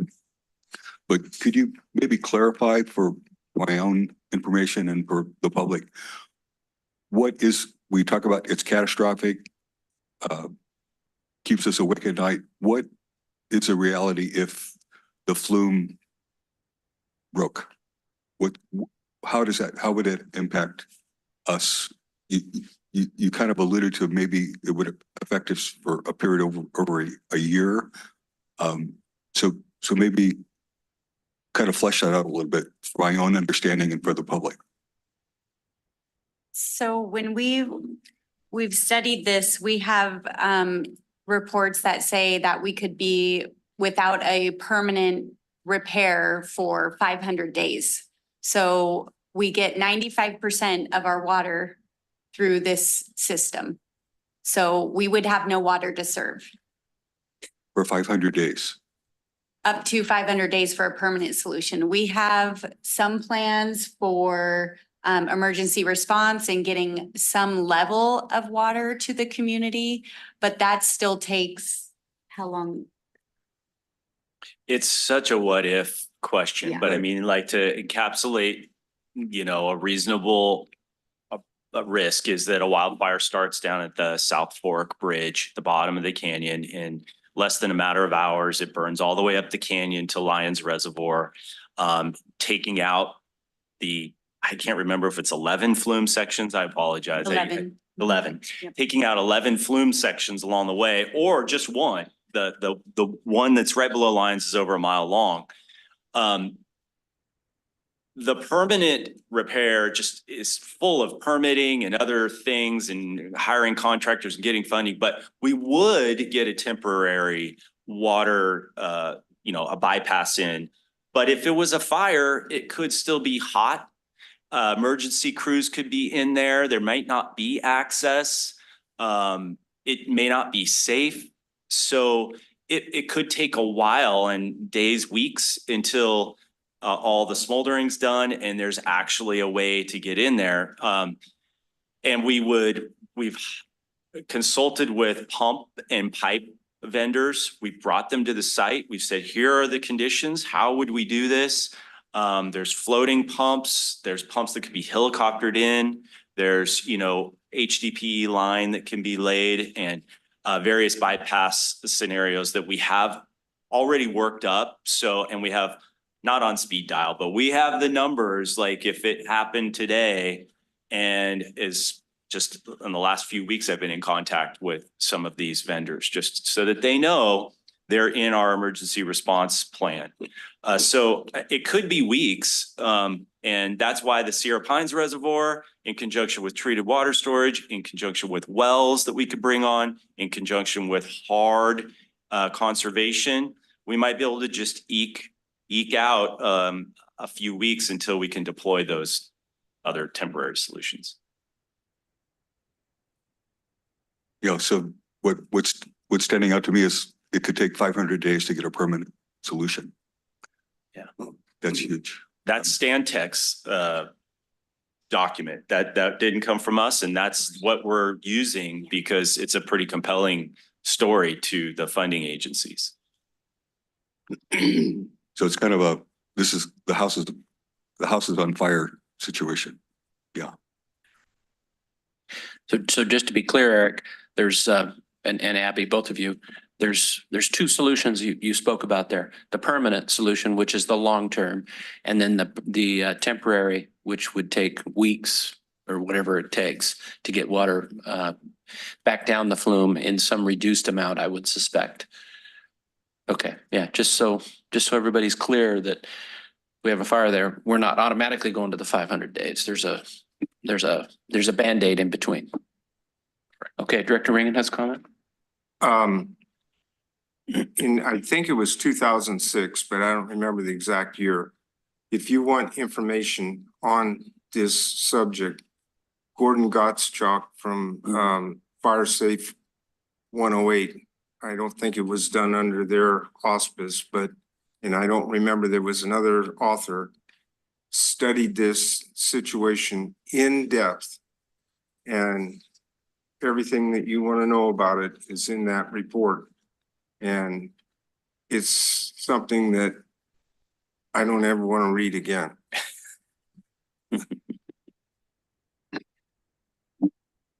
Director Balin has a question.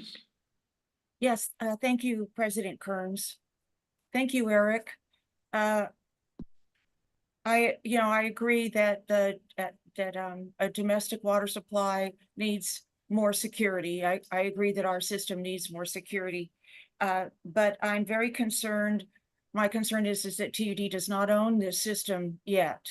And I would feel much better if we pursued and stayed focused on our negotiations and getting those back on track. I agree with Don. There's a question of why should PG&E invest more in this system? And I see enormous advantages of us owning this just for this very reason. But I'm also concerned that this is a very complicated project to embark on studying these alternatives. And I think it's probably on par with raising Lions Dam.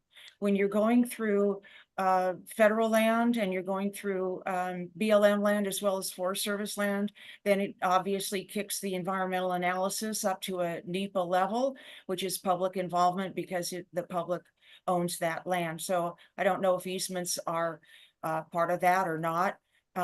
This goes without saying that this is a really important project, but another reason that it is important is because through the flume system, TUD is entitled to a certain amount of water above and beyond that the flume can carry. Now, my numbers might be wrong, but that's not really the point here. The point is that if the flume can carry, let's say, 4,500 cubic feet per second, but TUD is entitled to 54 cubic feet per second, then there's some water that we're entitled to that we're not getting. That water could be put in a parallel system and delivered to us without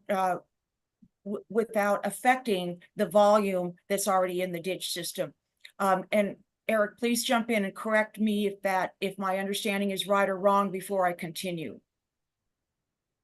Your understanding, I think, is correct on all those accounts involving NEPA as a federal environmental, because we're going through public federally owned lands.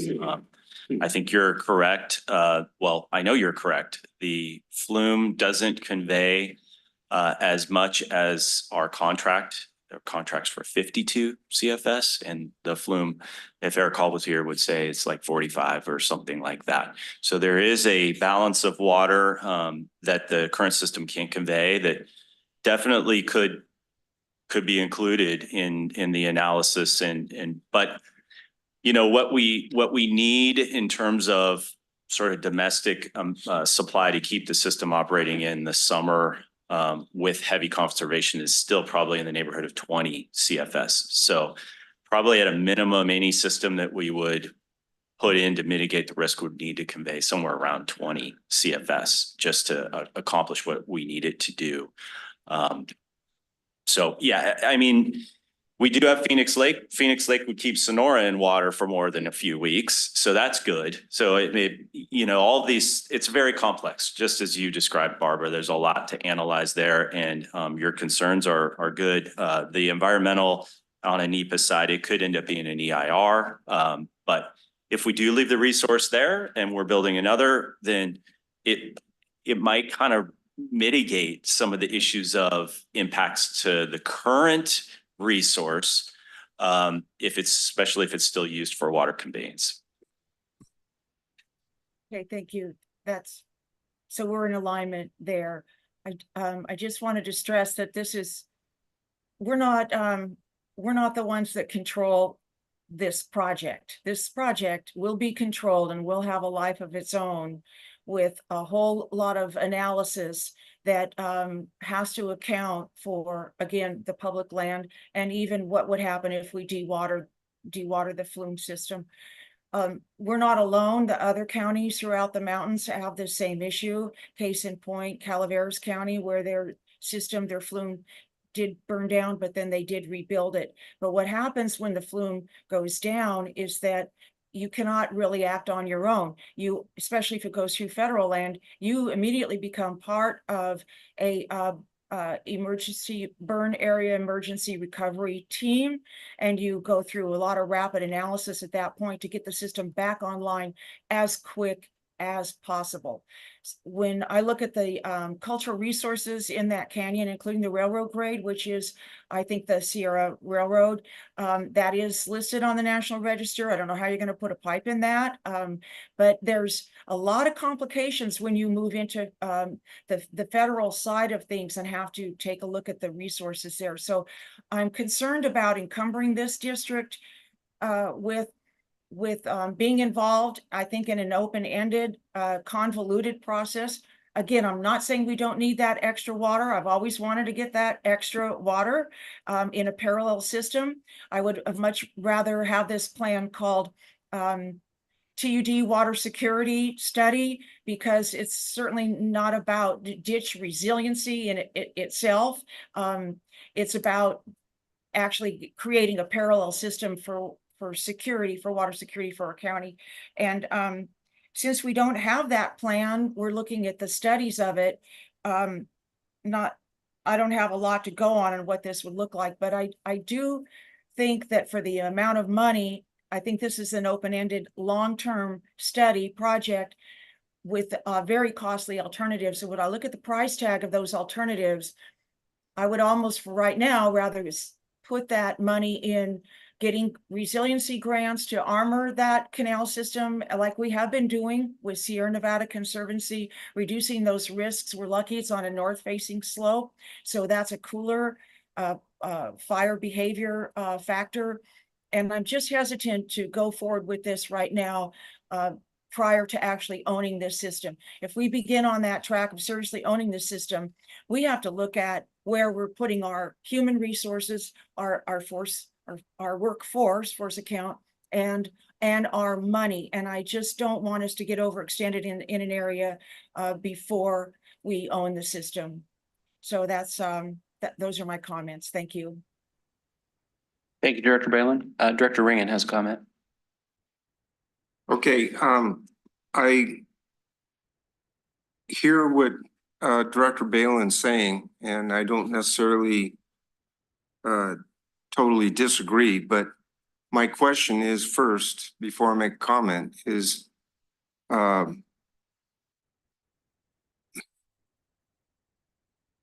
if we do finally acquire PG&E, will we have to do this study one way or the other? I would imagine, yes, of course, yes. So this is gonna be like that other project that we turned down, where we had grant money to I can't remember, was install the treated water system for the ditch system customers. And we turned it down, and yet and we had money that grant that was going to install those pipelines. And now there's a good possibility that it'll be an unfunded mandate coming down from the State Water Board that we're gonna have to do it anyways. So do you remember that agenda item? And I'm correct on that, right? That Well, I'm not we sure. turned it down. We didn't Yes. get the grant. So the treated water pipelines didn't go in. And so now we very possibly could be made to do it on an unfunded mandate from the State Water Board down the road. And it'll be at our expense, at TUD's expense, correct? Correct. I've learned not to speculate too much up here as to what the state may or may not do. But what I can tell you for sure is that we just went through a pretty extensive audit of our domestic users. The EPA and because of this EPA, the state are really putting the pressure on districts like TUD, but TUD in this case, to provide a different alternative water besides raw untreated water. To the extent where they'll make us do this thing or the other thing, I don't know, but I can tell you that they're putting a lot of pressure on us. And so for efficiency purposes, yes, some of these projects will rise up in our priority list to the point where we're going to fund them in one of our 5-year CIPs. Well, okay, thank you for that. And I understand there's a lot of moving parts and you can't just make a broad statement without already having the mandate come down or whatever. I get that. But here we have a possibility for a grant, a very good possibility for a grant that's only going to cost TUD a fraction of what the whole study would cost if we had to do it ourselves. And I just find it a little troubling if we're going to turn our back on it and then have to pay for it with more money because of inflation and everything else down the road. I really think we need to think about that before we turn this down. Any other comments, Director Boatright? Yeah, a couple of things. Barbara, question to you. You said we wouldn't be able to, or we'd have to jump through a lot of hurdles to put a pipe in the Sierra Railroad grade. What about a temporary? Because, our TUD's hazard mitigation plans are basically, HDPE pipe laid along that, railroad grade until the permanent fix can be done. And, something like that, as far as hazard mitigations, that's stand up to the same hurdles, or is it just basically if we were going to dig in a pipeline? Thank you, Director Boatright. So my experience is only in rebuilding the Darby Canal, but it's very similar. The Darby fire at that point, it's again south-facing slope, very hot, rocky slope, and it took out the 3/4 mile canal plus some smaller flumes along the system. Luckily, Vern Pyle and Utica Power had stockpiled material. They were on the job rebuilding it very closely.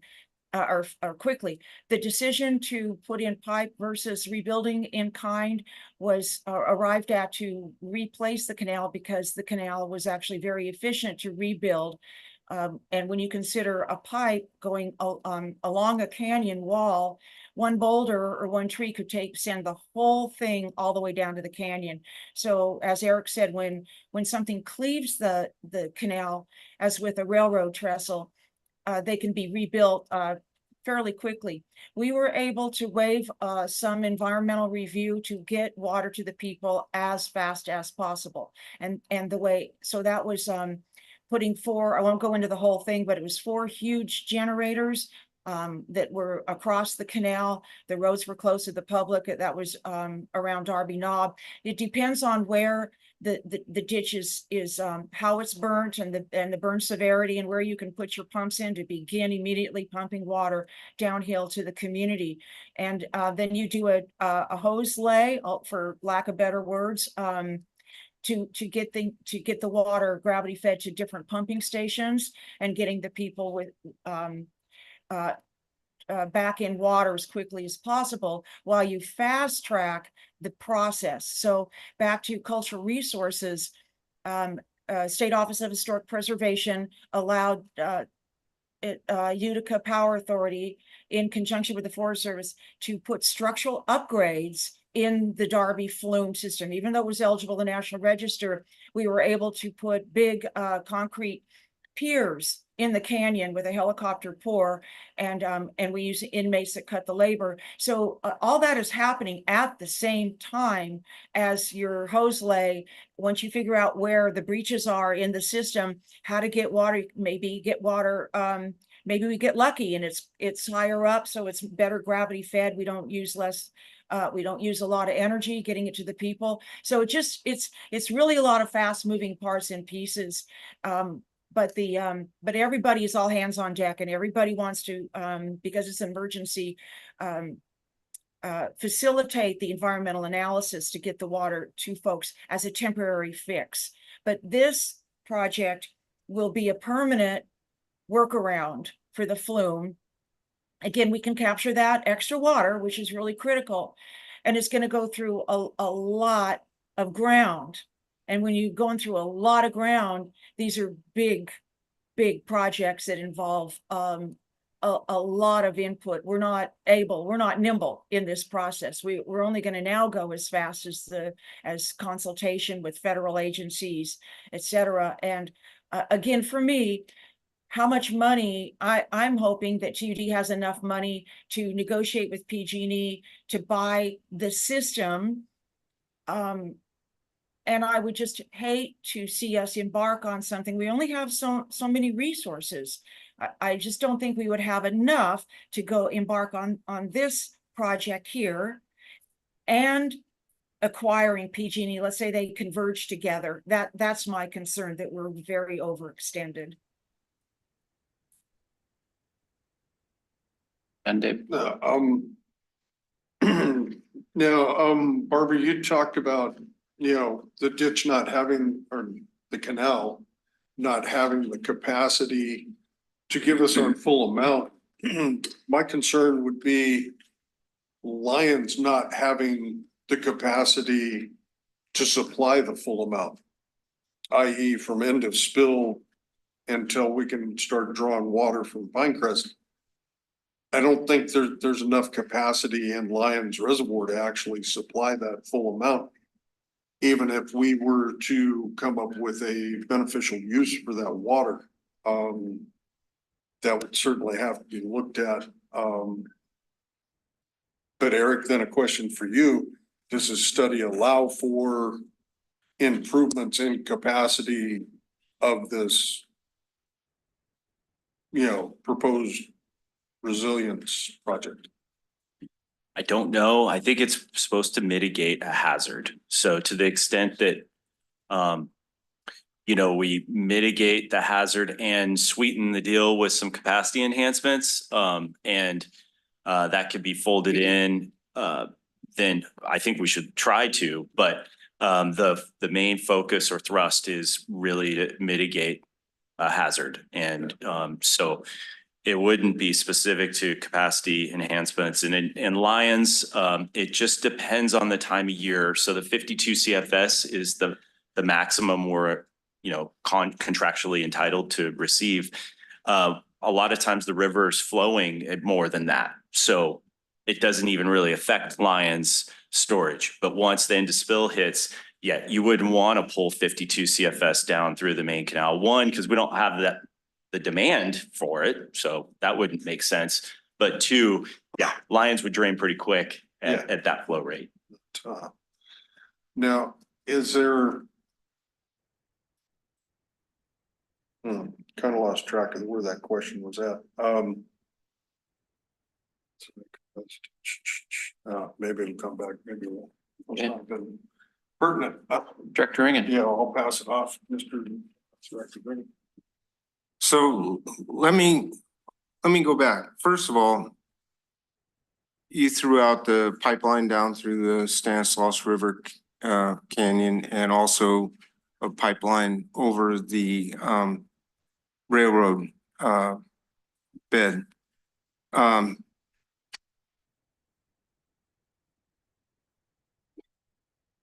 In that study by Gottschalk and whoever, that was what one of their final fixes were for temporary, just temporary, till the flume could get repaired, as I remember having read that document.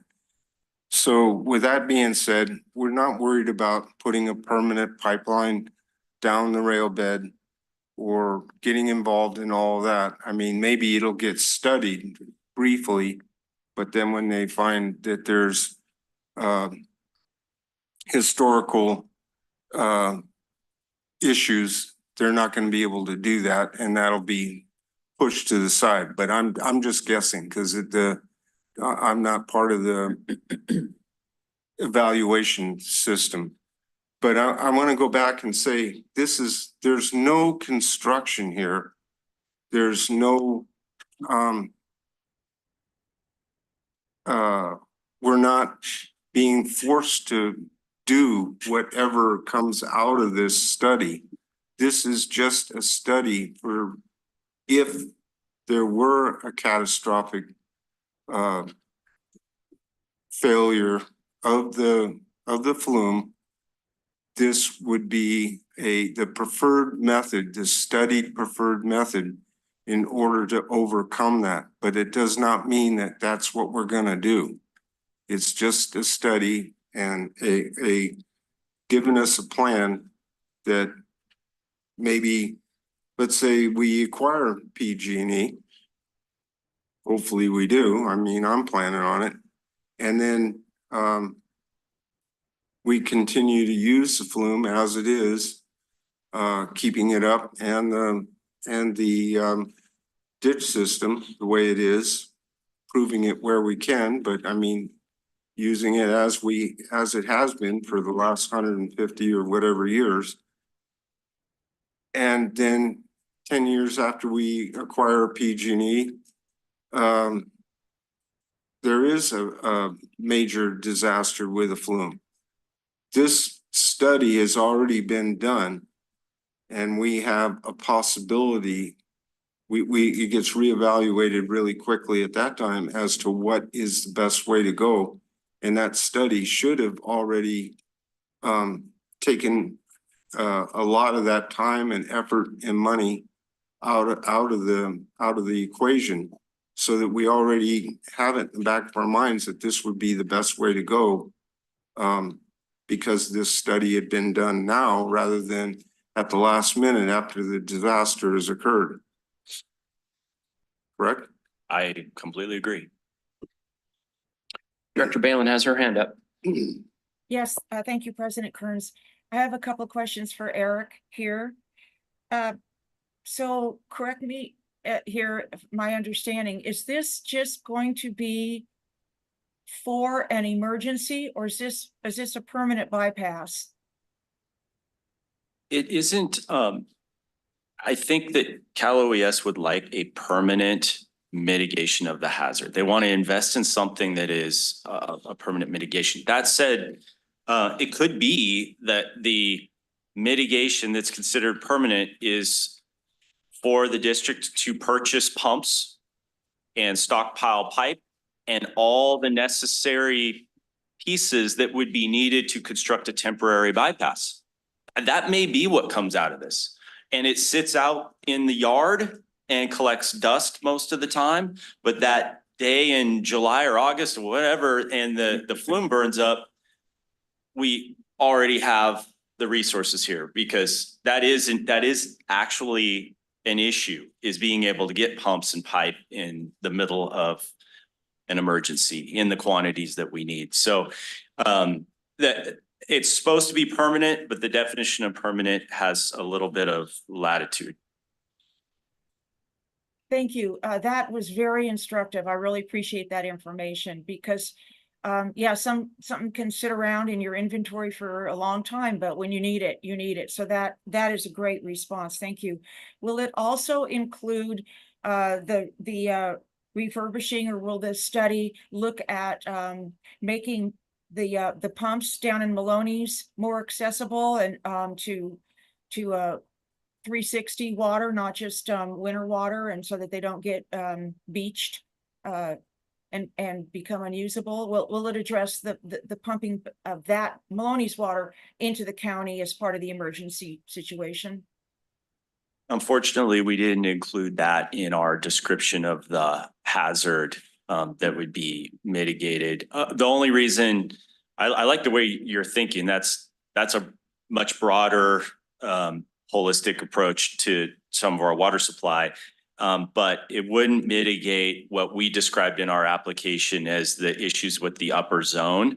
And so New Melones would potentially pump water into the Sonora area, which would be able to feed folks downstream. But it really wouldn't be of value, other than it could reduce the size of the bypass because it could reduce demands through the upstream system. But people in the upper basin are still going to struggle with water in Crystal Falls and Cedar Ridge, and it just won't help those. So short answer is it wasn't contemplated in our application, so I don't think we could study that.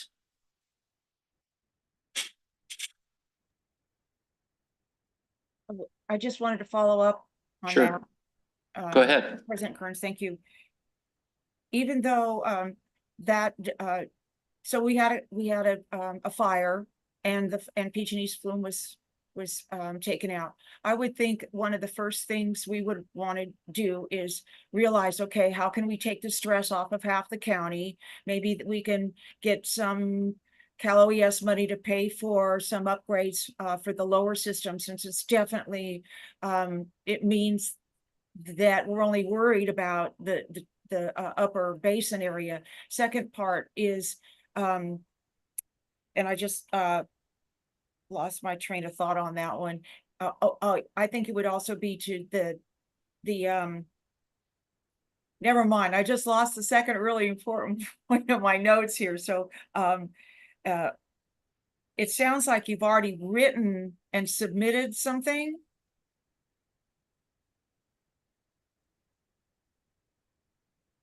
I'll answer this Abby, Barbara. Yes, we have already submitted sub-applications to Cal OES for this project and the raw water project that you just considered. What that means is we submit the information to Cal OES, and then they take all of the California projects that they've been submitted, and they select what they believe are the most competitive projects to then forward on to FEMA for funding. So yes, we've already submitted the sub-application back in September, but at that time, the 25% match commitment was going to be through the Prepare California funding, which was available to us because of the area served, which was disadvantaged community.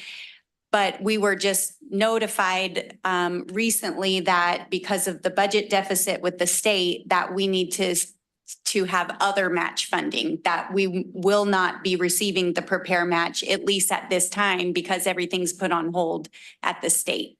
So we didn't come to the board with that because there was no match to ask for.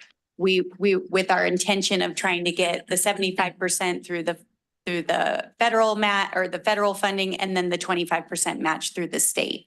But since the state funding isn't available anymore, we're coming to your board to see if you would consider committing those funds through district funds.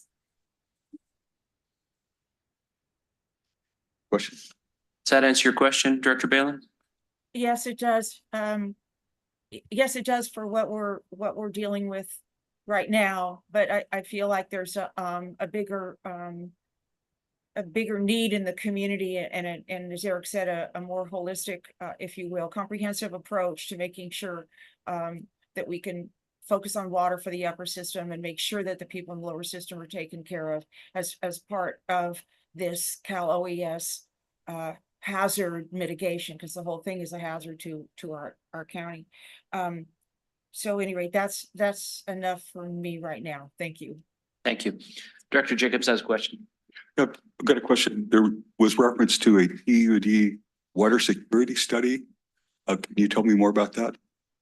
Is it part of that, or how does that fit into the? I might we're talking misspeak. about? Barbara's raising her hand, so I think she can articulate what she meant when she referred to that. Go ahead, Barbara. Okay, thank you, Director. I was thinking when I looked at the words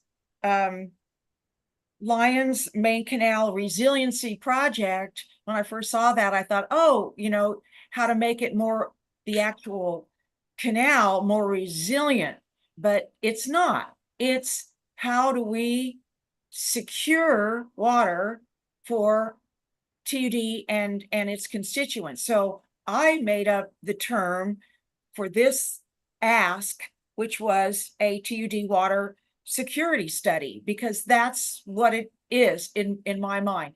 I don't think there's a plan out there that's named that. I just felt like this is what this money is actually going to go for, rather than the canal resiliency. That's just the way my mind works. And so I looked at this as a water security issue. There is no report, correct me if I'm wrong, Eric, but that was how I got my head around what this was about. There are past studies, but what Barbara says is correct. I mean, I'm not aware of a study like that title and with the scope exactly that she's describing. It would seem that if we had such a study or embarked on such a study, it would encompass the Maloney's issue that was raised. It would encompass the resiliency project that we're talking about. I mean, to me, that's the heart of the it's the heart of the issue. If I can add, I know you've been waiting patiently. You had your hand up a while ago. I don't know. Oh, well, yeah, I'm just adding more questions to it. Yeah. So let me just try to add a little more clarity or whatever. So one, this Lions Main Canal resiliency is clearly in our current strategic plan. It's been discussed at length for many, many years by many general managers, by many versions of this board. That's just one component of the overall. Our number one goal, off the top of my head, but our number one goal is all about water security, water supply, water reliability. And part of it is the Lions Main Canal resiliency. Part of it is acquiring a contract for water out of Maloney's. Part of it is bolstering our supply of stored water up high in the watershed. So we are, besides this task, your staff is pursuing other measures to improve and bolster our water supply and security. So Tom, Tom Shays, when he was here, he talked about, during the heart of the last drought, 2015, about putting in a cofferdam, I think, or I suppose, in Maloney's. And so these are all sorts of things that this district can and should pursue as we have the time and the resources available to us. This particular thing just came to us because of the emergencies we just had, the disaster, the declared emergencies, disaster we had. This is not, this particular thing is available to us.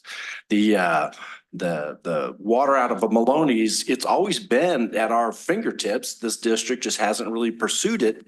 But we now have a partner with the Chicken Ranch tribe. They have a desire, so we partner. Now we're moving in that direction as well. So all of these things can't be done overnight or even in 5 to 10 years, but some of these things we can start ticking the boxes as these opportunities come. I see this as just an opportunity that we should take advantage of, this grant, for this one particular part of the overall picture. Thank you. That's how you eat an elephant, one bite at a time, right? Go ahead, Director Boatright. And maybe we got kind of a little sidetracked talking about kind of the mitigation of if this actually happened, how will we immediately mitigate it before a permanent fix could be, set up. But there's no doubt that this planning study, and if there's any other information or studies out there, hopefully that, gets rolled into and looked at as part of the groundwork or potential groundwork for this. But this is to study and come up with a 30 to 60% plan on the permanent replacement of the existing flume before the, hazard of a fire actually takes it out. This, is where this is going to. So ultimately this is, okay, how do we get to 30 to 60% plans? This is how we do that. And then we springboard towards how do we replace that water conveyance that goes from this office up to the Willow Springs store that just vanished, because of a fire. How do we change that? How do we change it to, okay, it's not going to be taken out by a fire. It won't be taken out by a falling tree, a boulder rolling down the slope. Hopefully there's some sort of seismic, mitigation as well too. So that's where we're at. And I happen to think this is a pretty good path of, where we use a bit of our money to study and come up with a partial plan so that we can go, hey, we're still kind of looking for the grant funding to actually do whatever this, plan comes up with. Anyway, that's. Director Balin, you had your hand up and yes, you took it down. Did you have a comment? I do, and I'll make it brief. I remembered my last point, and that was previous general managers. I've suggested to them that we try to get a memorandum of agreement with PG&E that would go to the effect of the aid. How can we help you? But in this particular case, I would think that it would be a good idea if we're embarking on this kind of study before we own this system, to let PG&E know that we will, part of our mitigation for getting this water to our county is to try to get PG&E their hydro water as well. Is that even a thought in any of this? I think it is implied, Barbara. The reason I say that is because during the summertime, PG&E, which is the primary hazard we were trying to address is wildfire. And so the water that we would run through there, PG&E generates power on the back of our demand. So they would realize a benefit from this asset, even if it was just to satisfy our demands. They will generate power on that. So in the winter time, the flow could be a little bit less, but again, they would still be able to generate power at all times. Follow up? Sure. I think that's important because I would think that a way to incentivize PG&E to rebuild ASAP after a disaster, again, it could be just a small area, it could be larger, is that we would do whatever we could to help supply them with water. But right now, I think that this is a Jesse question. back to full circle here, how speedy can we get PG&E to rebuild? Because we really depending on the water. If we can't help them achieve their goal of the hydro water as well. That's a good point. And like I said, I'm reading that contract over. They are on the hook for supplying us water. So they are obligated to fix it. But like I said earlier, they didn't address it directly that I remember of, how long, when, where, how they were going to do it. So, but they still are on the hook to supply us with water. Okay, any further questions or comments? Abby? One last comment that I don't know, I apologize if you hit this already, Eric, but in the end, one of the last things that we would do with this planning grant is we should be with an advanced planning, advanced assistant grant, is that the intention would be to then also apply for another grant to actually construct whatever the project is. So if that wasn't clear, I just wanted to make it very crystal clear that they assume that then in the end of this, we have a project and we will then also apply for either whether it's hazard mitigation or a BRIC grant, which is building resiliencies in communities, so that we actually intend to implement some kind of an alternatives analysis that we come to after this planning grant. Okay. Thank you, Abby. Barbara? One So second. in other words, we would be on the hook for something that we don't know the price tag of? Not necessarily on the hook, but we should be doing this planning grant with the intention of pursuing additional funding for whatever the construction project that comes out of this planning grant would be. So, and then we would have to come again to the board for consideration if there was any match funding for that project, and then consider whether or not that we can apply that grant, that match for that. Whether it be, we could be eligible for state match again at that time, depending on the state's finances, but we would be in the same scenario we are right here with you right now to ask for if the board is willing to put up a match for any other project that could mitigate the hazards of this canal. So yes, we understand the hazards, we understand the risk of doing nothing, but then also if we're going to have a plan to mitigate it, that we at least have intentions of seeking out that plan and implementing it.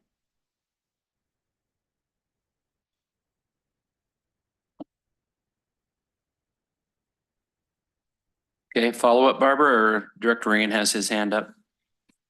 No, thank you. I'm Director Regan? Well, thank you for that belated information. I wish we'd known that right from the very beginning, because that changes, in my mind anyways, my entire outlook as to how this, I don't want this board strapped by a outcome from that study when I was thinking it was for interim mitigation for disaster to the flume or the ditch system or whatever, and not a permanent. It could be a permanent fix if the flume were to go down entirely, but we're not in any way, shape, or form in a position to be ready to be embracing anything of that nature, especially if we have not acquired PG&E. So at this point, I'm doing 180. I'm totally against this because it's like throwing money out the window. We're if we are going to be on the hook to have to try and follow through and start pursuing whatever comes out of that study as an actual project. We're not in that position at this time.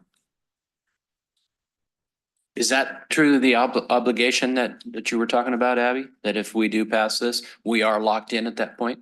We're not locked in, but the last part of the scope is to develop another application for a project. It doesn't say that we have to pay for the project. If we can't pay for the project, it just, they want to give their funding towards agencies that have intentions to following through with the mitigation actions is what it is. It's not locked in. We're not signing a contract that we have to do a project, but we should really, if we're going to study the mitigation actions, we should have intentions of following through with mitigating our risk.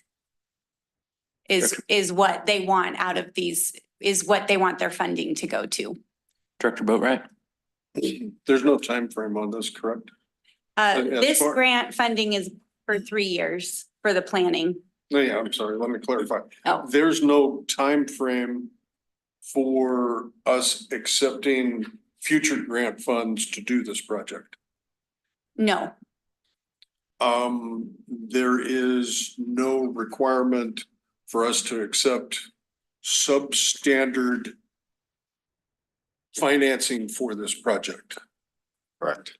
correct. So we're on the hook to look at this as a project to do and at some future point in time, but we're not on the hook to, okay, we've done our study, we've got our best option, we've got a little bit of planning 2 years from now doing the, project in our CIP or limited. So there's no time frame that way. This is just, to me, this is gonna give us a pretty good photograph of where we need to be looking at and continue to look at whether PG&E has it or we acquire PG&E assets. This liability that's hanging out there is still going to exist there. So that kind of being said, I'll just leave that there. Is there a component in this, Eric, to study where we are at in the current, where PG&E is at in the current life cycle of this asset? To assess, is that part of the hazard that we would be mitigating by replacing it? I don't think so, because that hazard is almost like deferred maintenance on an asset. And there will likely be some condition assessment, only to the extent that how resilient or capable is the flume and canal structure to dealing with a wildfire or a rock slide or tree fall. But not a full-fledged look at that, because you only need to look so far to realize that if there's a fire and it's a wooden flume, it's going to burn up. But I will say, that maybe one of the outcomes that the board decides to go with is flume hardening. It may be just, hey, you know what? Wildfire is the predominant hazard. And the best way to address that is to make it steel and clad it with wood, but it won't actually burn. It could burn in a really extreme fire event, but it could be that. It might not. I think one of the board members mentioned we're going to replace the flume.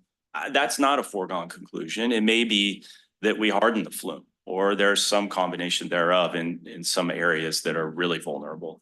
But yeah, we're not obligated to move forward with a construction project at all. It's a risk. We know it's a risk. It continues to be a risk. And I don't think the district has the funds to address and mitigate the risk, nor do we own the asset yet. But this would position us so that we would have a plan that could be submitted for funding. We don't even know if the funding will even be available, the way the uncertainty in the world is. So it would just give us a leg up so that we're better prepared. We're better prepared in the event that we do want to move forward with an actual implementation project.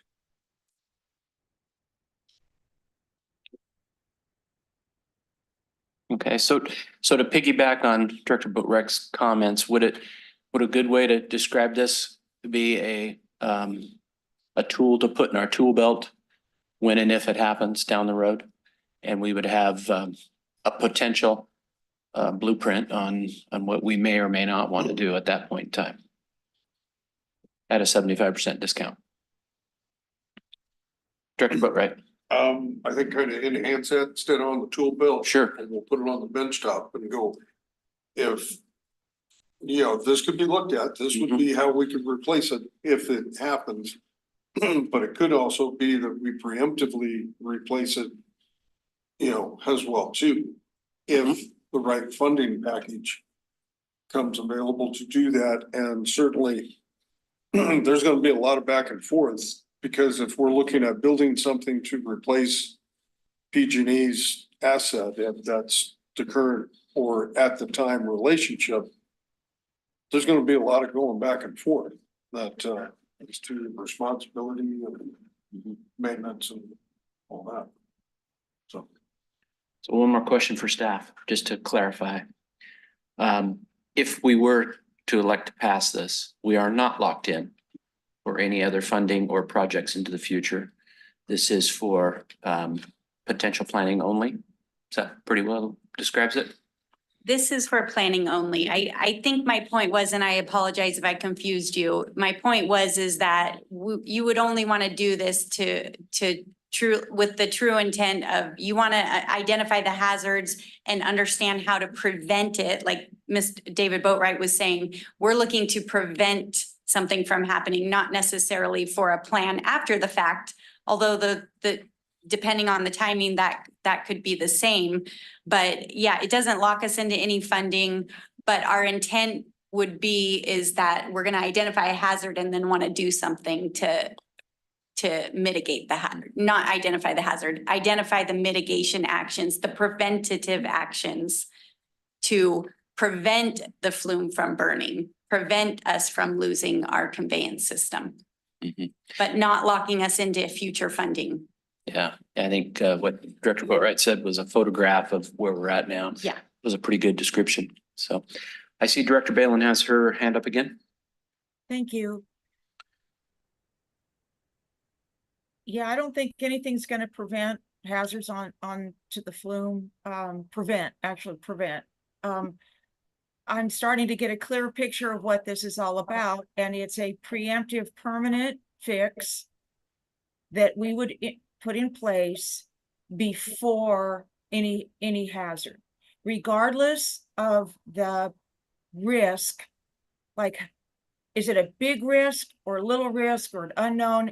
Even if we can't quantify the risk of the flume burning, it is established as a risk that we are not just going to mitigate, but we are going to preempt and develop a permanent workaround, because anything less is we're already going to do. So if it burned, no matter where it burned, we're going to move into action and work with our fellow agencies, the feds and our neighbors, and put that pipe in and do a hose lay as soon as possible, get the water to the people. So we already know that we'll do that.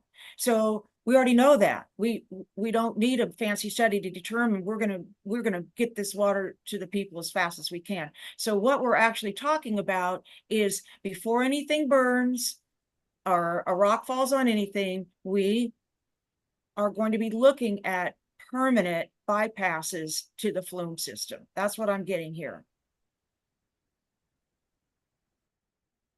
That's pretty much what I heard too. Potential plans that we could to turn into a permanent fix. Okay, any other questions? Director Jacobs, You know, just to check my understanding on PG&E's role in this. So PG&E has two interests that I understand. One is the Phoenix powerhouse. They use it to generate power. And number two, I heard it said that they're on the hook or they're obligated to supply us water. Is that? Okay, so given their interest and their skin in the game in this, it seems that we should be clarifying what, if any, what financial assistance they can provide in addition to the other funding sources we're looking at. and it's probably a Jesse Barton question. You know, it's not something we're going to answer here and now, but I think we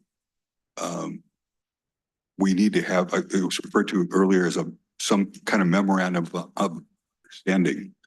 So, so we as the Tuolumne County PUD ratepayers aren't financing something that PG&E should at least be making a financial contribution to, because it's in their best interest. So we can't use ratepayer dollars. We should be using ratepayer dollars to provide security to PG&E for their interests.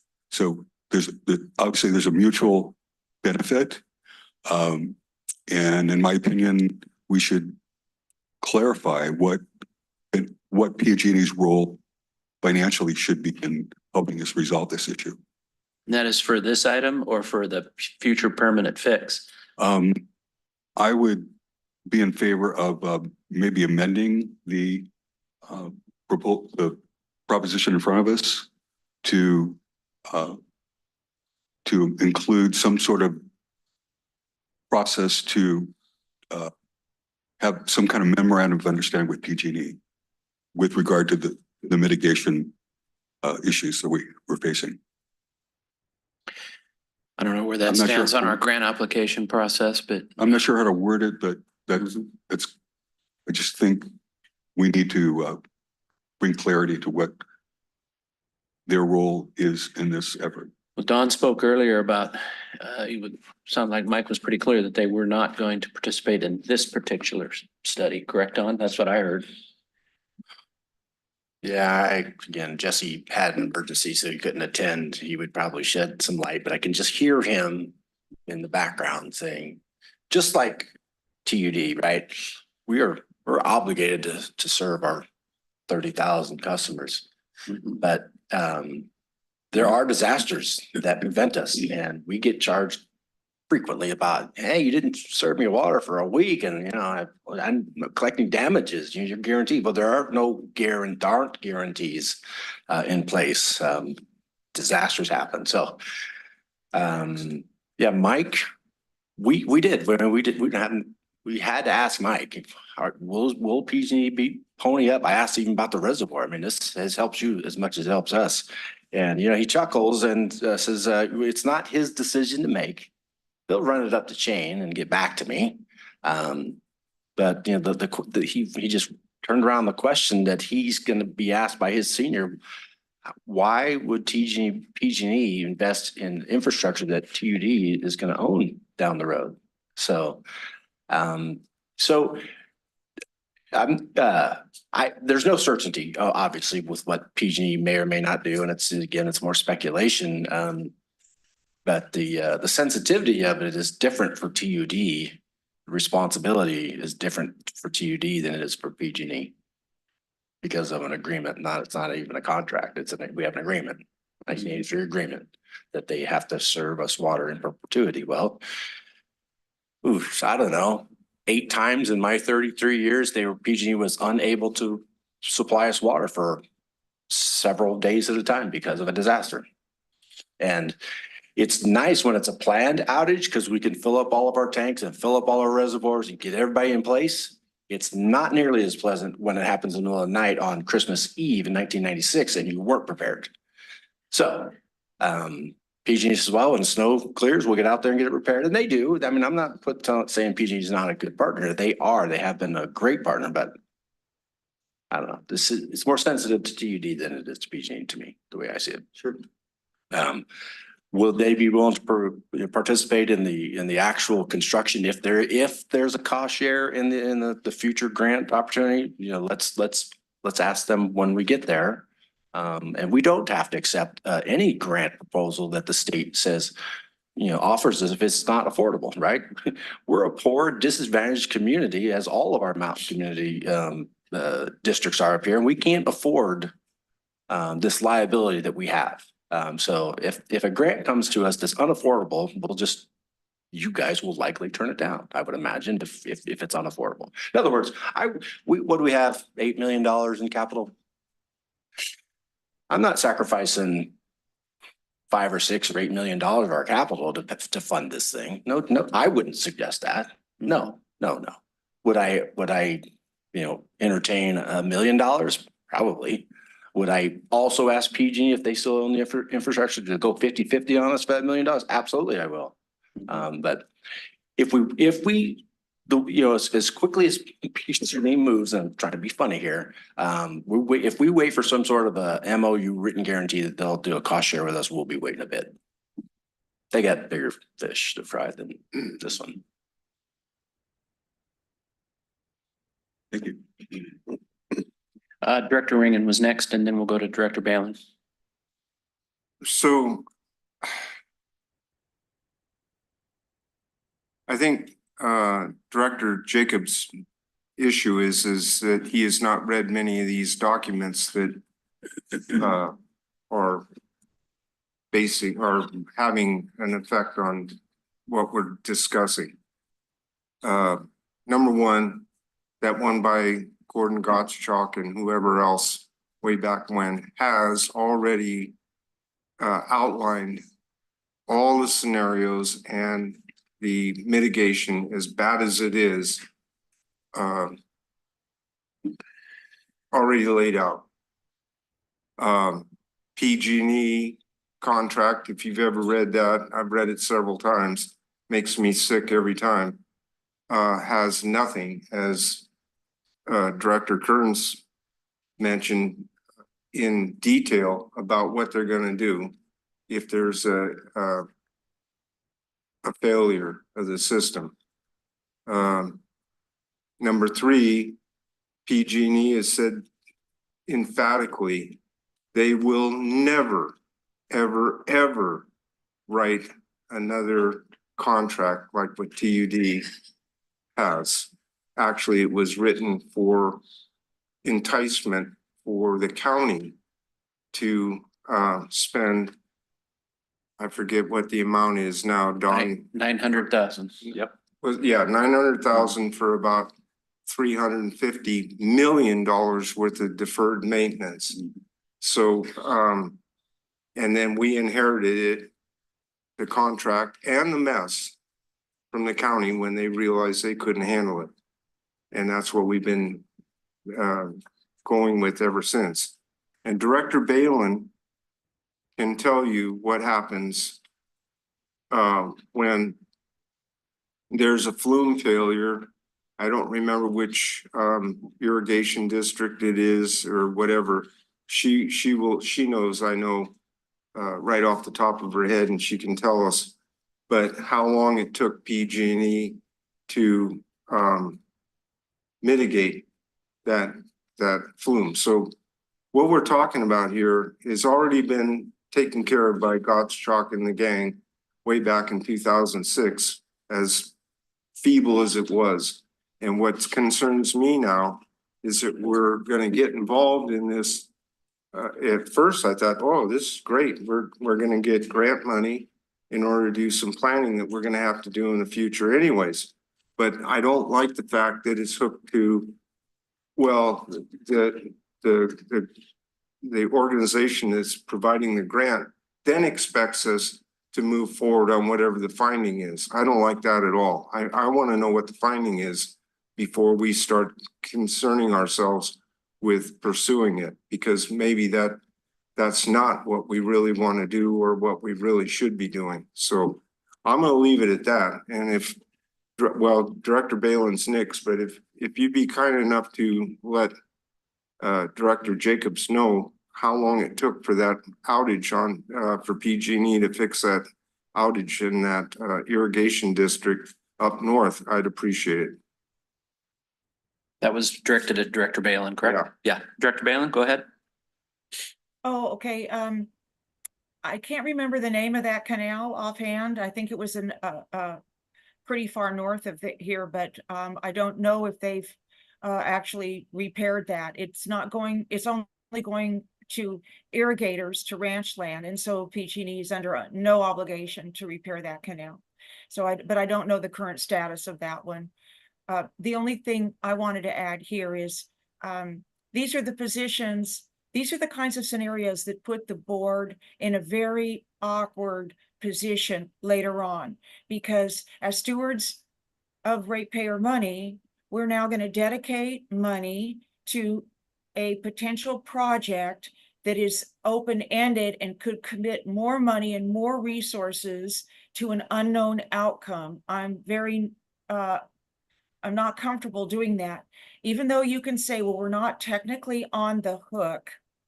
We've already invested money in this study so that puts pressure on the board then at that juncture for a decision. Do we continue throwing money in that direction? We've already invested. And if we have new board members in the mix, that can be a different scenario altogether. So I'm very reluctant here at this juncture. It doesn't mean I don't support getting water to the community, but I do think very strongly that we can get water to the community in the event of emergency, just like Calaveras did. And I would encourage you, Don, and maybe you have done this, is to contact all the other water purveyors that continue to operate their canals on federal land. And we already saw one up at French Meadow, and some of some of the actions that they had taken. So I'm just very uncomfortable embarking on this sort of two-stage commitment. And like Director Ringen, that's about all I have to say on this. Thank you.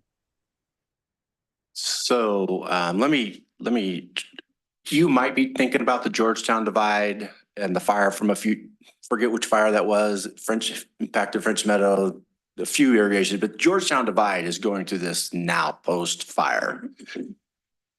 Barbara and I went up there this past summer and visited with them, and it's what they're going through, what they went through during the fire, and what they're going through post fire is devastating to them. They are having, because of this fire and this not pre-planning, they are now budgeting $2 million a year that they didn't budget before the fire for sediment removal because of the burn scar into the open canal. It's flooding and continuing, every rainfall continuing to impact their district.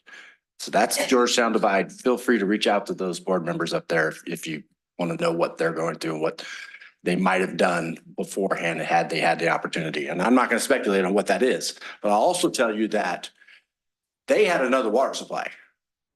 They had another way to get water to their irrigation customers. We have one supply.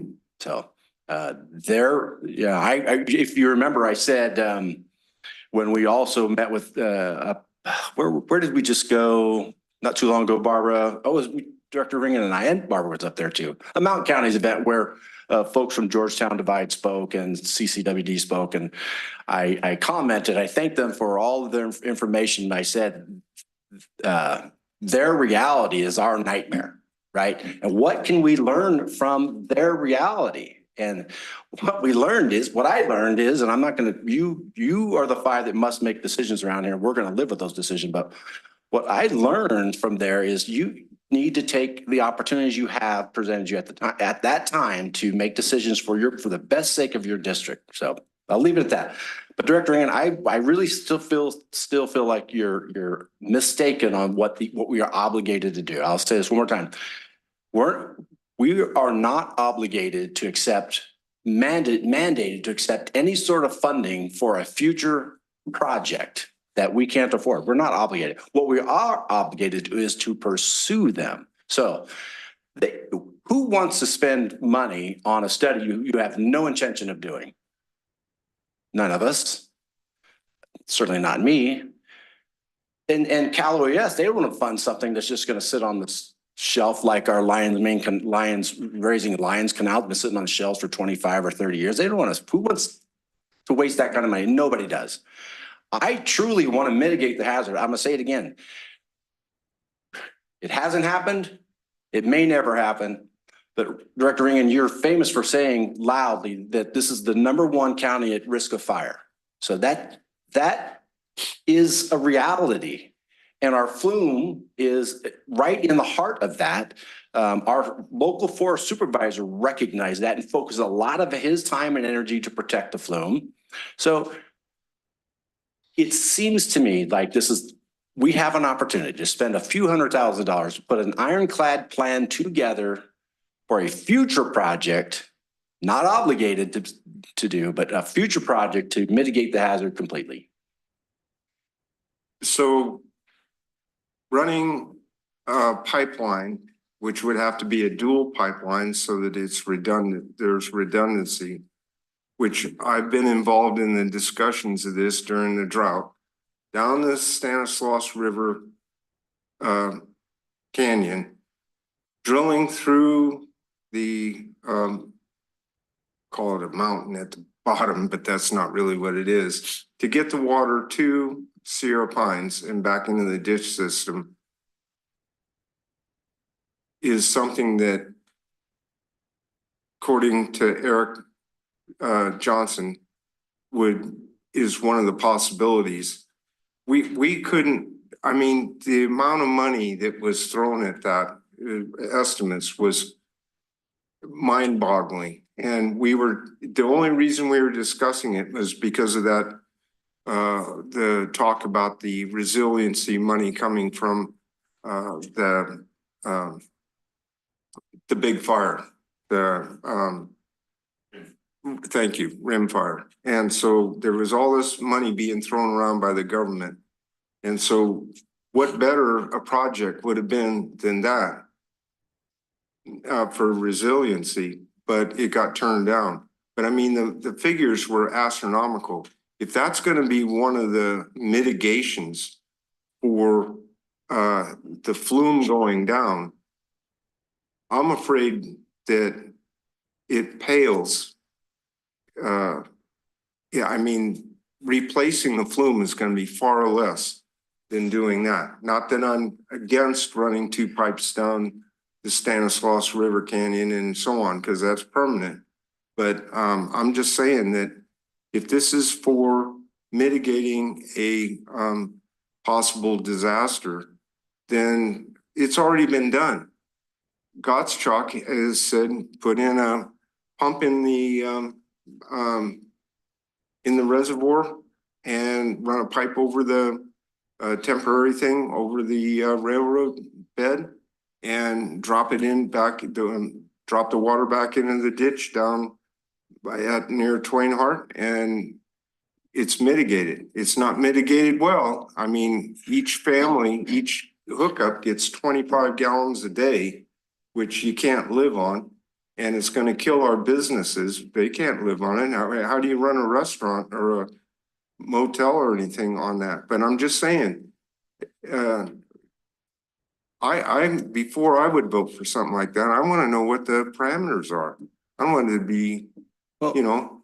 You can't, I don't want, you're actually supposed to take action if you want to continue this meeting, but I don't want you to, I would never, as a general manager, ask you to commit to something you don't know about. But it seems to me this step is the first step of understanding what that actual project would look like and how much it would cost in today's dollars for you or the next future boards to consider when, if and ever, another opportunity to apply for this sort of a Cal OES grant comes to. I mean, otherwise it's unknown. It's as unknown today as it was 30 years ago. And we have an opportunity to make it known to me. I agree, Don, you know, and if the worst case scenario happens, the first thing that's going to happen is State Water Resource Control Board, Cal OES, and all the other state entities, the media, and our ratepayers are going to be right here in this boardroom, and they're going to say, what's your plan? Where's your plan at? What are you going to do now? And like Don said, this is the beginning. This is something that we are going to need at some point. Hopefully we don't need, but if we do need it, that's when it's going to pay the dividends. So I'm not excited about it. Now staff has told us it doesn't put any hooks into us. I'm relying on staff to make my decision here on this, because I agree with you. If there's hooks to do certain things down the road that make me uncomfortable, that they were, what I heard earlier were, but staff has said that there are none. They're not, we aren't handcuffing ourselves down to the future, correct? Correct, But there's okay. one problem with this, is that the entity that is responsible for this is not in this room, is not involved in that study, Mhm. and that's PG&E. They own that flume, and they're not involved, and we're holding the bucket for them, and and we're talking about things that are gonna cost $1 bazillion. Who's gonna, okay, so they fill a boardroom with people all yelling, screaming. What are you gonna do now? Well, what do they expect us to do? We don't own it. Yeah, and I agree with you. PG&E should be here, but they're not gonna be. That's what we've heard. I know. So Read we the still need to contract. have a plan, and we need to know what it's gonna cost us, just like Don said. And that's at least a starting point, that we have something in our hands that we can use as a diving board or a jump start from that point. At least we'll have some idea of knowing what we're up against, where today we have no idea what you just said. We have no idea what it's gonna cost, or which way we could possibly go. At least this will give us something that we can use to plan in the future. But I'm That's how saying we looking at do it. have one thing, and that's that Glenn Gottschalk Gottschalk, and all mhm. that.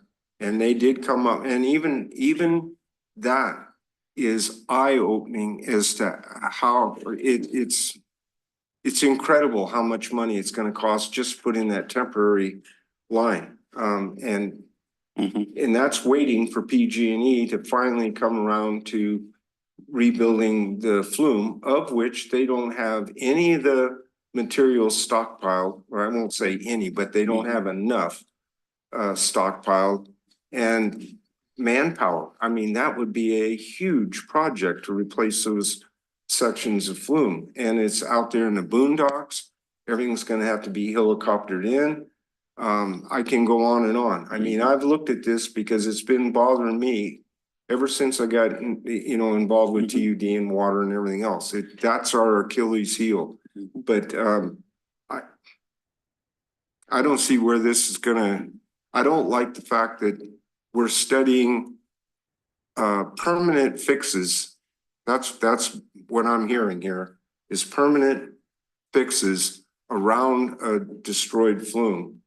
And we don't have the money for any of those. We won't in the future. And we don't own the damn thing. It's not our responsibility. I don't know. Yeah, I'm really caught here. Director Boatright? Director Ringen, just to kind of clarify, this is not a study to come up with a fix to go around a destroyed flume. This is a study to preemptively, before that flume is destroyed, come up with a permanent fix and up to 30% of that design for that permanent fix. The only obligation we would have is to continue to look at ways to finance that permanent fix. That's the next step down the road.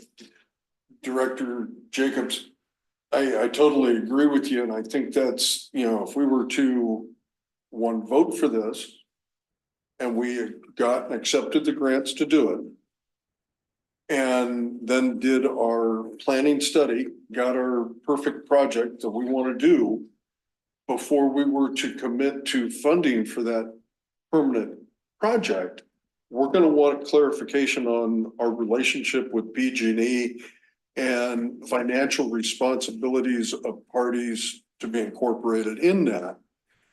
And then securing the grants, well, maybe grants, low interest loans, or whatever is the best benefit at the time for financials to actually go through and do the project.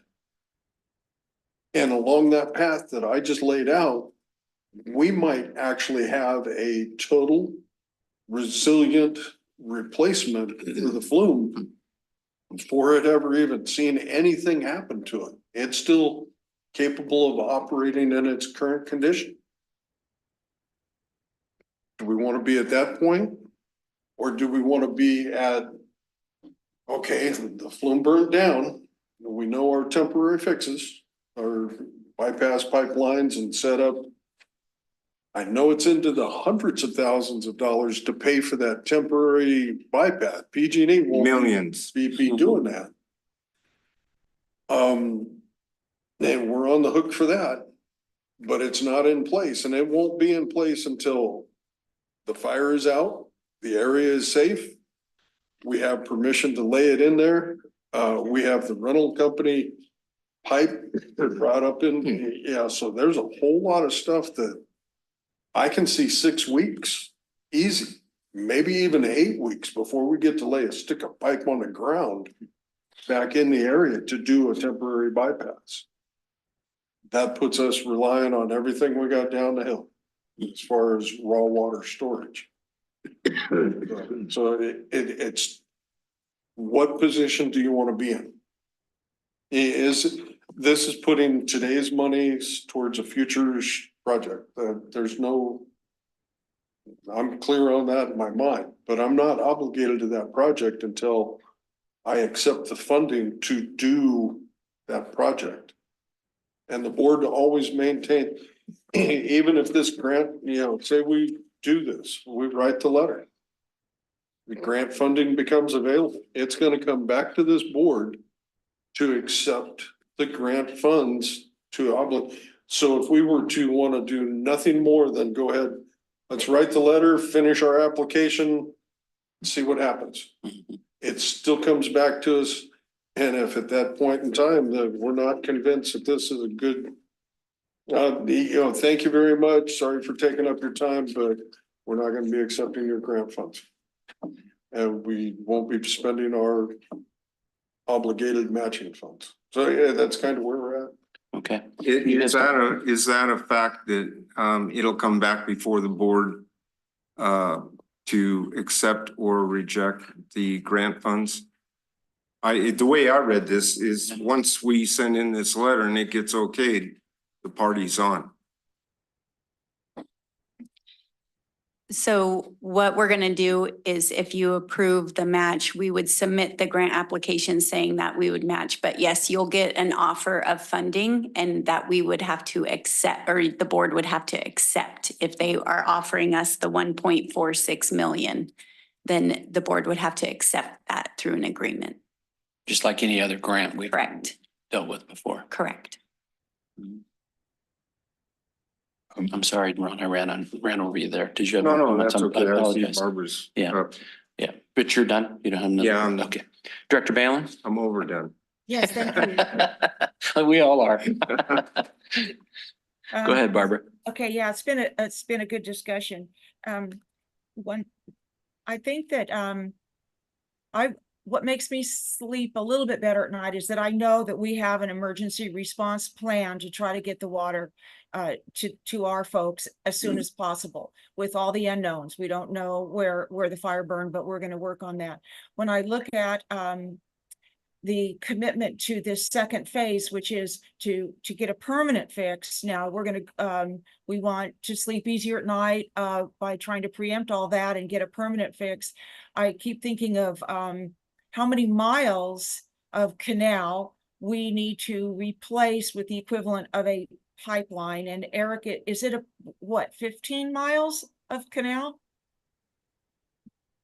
Do you know? Are you speaking of from Lyons down to Sierra Pines? It's a little Yes. over 10. So it's a little over 10 miles. It's 10. Okay. So Yeah, it might be closer to 15, Barbara. I apologize. You might be okay. right. So 10 miles will have to be surveyed through all kinds of land we don't own, all kinds of resources yet to be encountered.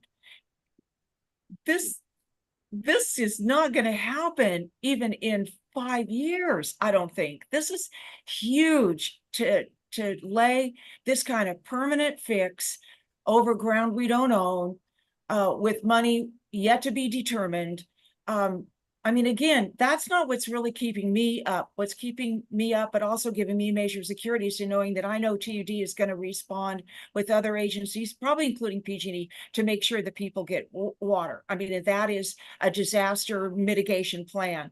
But this permanent fix, to me, I can't.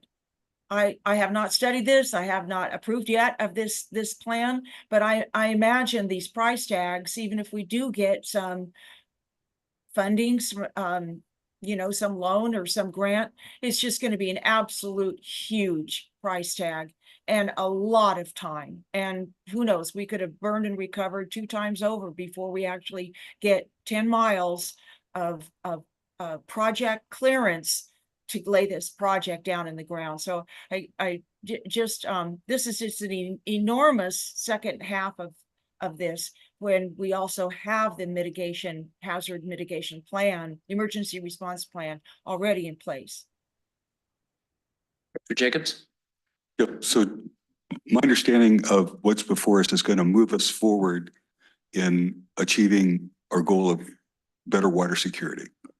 If the board elects not to pass this, then we're going to lose ground.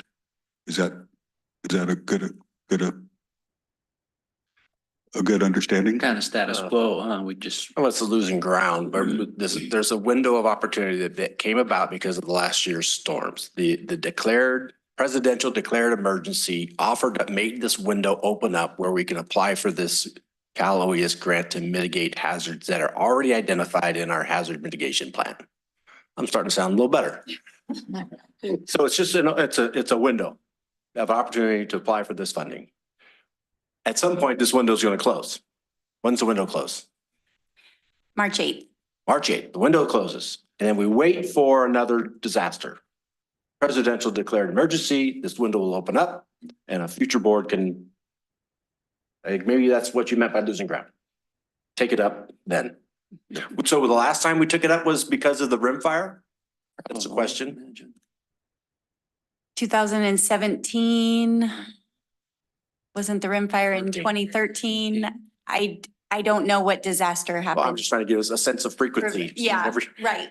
One was Tuolumne County, not in some sort of disaster. I'm not sure that. Tom Sasha was the GM at the time that resiliency thing So came 15. about. And we didn't pass it up as a board or a staff. We were denied. We were denied. Correct. But again, through lots of conversation, a lot of hard work on Abby and Eric and Emily's part to paint the picture for the decision makers, how difficult of a deal this is going to be should it burn. I know we have a plan in place. The reality is dark of what it's going to be like. The reason why it got denied is because PG&E owned it. It's privately owned. That's why we need to acquire PG&E so that gets taken off the table. Correct. That's another whole subject right at the moment. We're Correct. talking about spending $850,000 of TUD money for the match. 270. 270? It's about one. Okay, well, it's still a chunk of change. And it could be for a project that we'll never be able to afford. Or it could yield a project that we can afford. You don't know. We don't know. Real quick, just one thing, context. You bring up some history. I think it might have been around 2012, Tom Shays' era. He was in the district engineer position. He submitted and got a $10 million grant offer from EPA to address this and to pipe. And the board at the time refused it. So there is precedent, there is historical precedent of not accepting a grant for that because there was a matching component that we simply couldn't afford. So I just want to reinforce that the board has the full authority to not accept a grant that's not affordable. But what came out of that is Tom parlayed with EPA to do a study called the South Fork Water Reliability Study, which was the study you keep referring to that was done by Glenn Gotcha. Gotcha all, that included the fire modeling and the emergency response plan and all of that. That all came from an EPA grant that originally was $10 million that the board refused to accept. And so we ended up doing a study that was somewhere probably about $400,000 at the time. So I just want to provide more context and history, maybe make you feel more comfortable. You aren't obligated to accept it, but we really don't know what the price tag is until we do the study, unfortunately. Okay. Do you have something else? Well, just based on what I've heard, I'm in favor of approving this because it's going to move us forward to water security. There are a lot of unknowns. I also think we should move forward to achieve clarity with PG&E's role in this effort. A memorandum of understanding, again, that's beyond the scope of what we're going to do here and now, but I would strongly encourage that we move forward on that front as well. And yeah, is it tied to our negotiation with the is it tied to our PG&E acquisition? Absolutely. But that hasn't happened yet, and this is happening now. I would suggest you have staff get you a copy of that contract that we have, the 1983 contract, because it's interesting reading and for a lot of different reasons. And you know, you and I've read it, and I know Don's read it, and I assume probably I know Barbara's read it as well, and probably David too. And there's a lot of holes in that thing, but that's nothing we can do about that now. So, and we are way overdue here, and I apologize for that.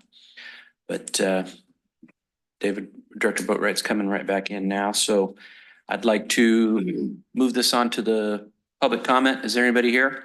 Seeing none here. How about on the web there, Corey? Okay, then I'll bring it back to the board. What's the board's pleasure here? I'm going to move that we approve the agreement Okay, or approve the funding. is there a second? I'm sorry, clarification. Could you repeat that one time? I'm going to move that we approve the resolution presented to the recommended. It is recommended the board consider executing an agreement. I'm sorry, wrong agreement.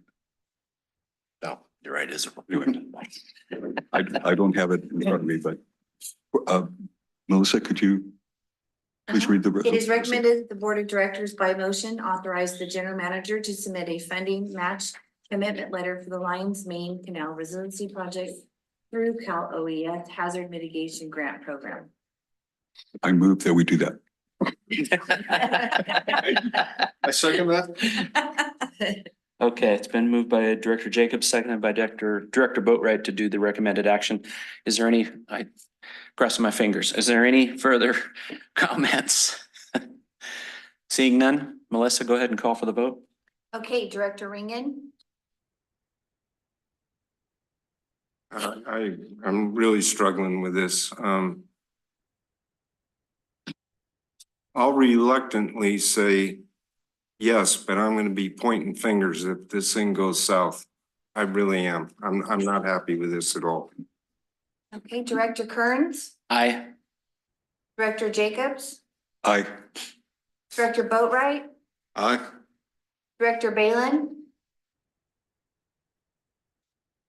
This is conflicting as well. I mean, this is not easy. I think this is some of the hardest work that I've done because I don't like being strong-armed into the second step, but I will do a reluctant yes as well. Okay, the motion passes 5-0. Okay, all right, thank you. I apologize for extending beyond 12:25. I know we have staff reports and directors' communications. If there's anything burning, let's hear it. If not, we'll go to the next meeting on that. Is there anything anybody has to get out right now? Well, Ringen, would you like to? if we're gonna do You it can. at the next meeting, then that's fine. Yeah, we So, can do it at the next meeting, or Yeah. if you'd like to take a I'll couple save minutes. it. I'll save it. Okay. All right. So that's it then. Thank you. And again, I apologize for going overdue. Meeting adjourned. Thanks, Barbara. Have fun up north. Oh, thank you.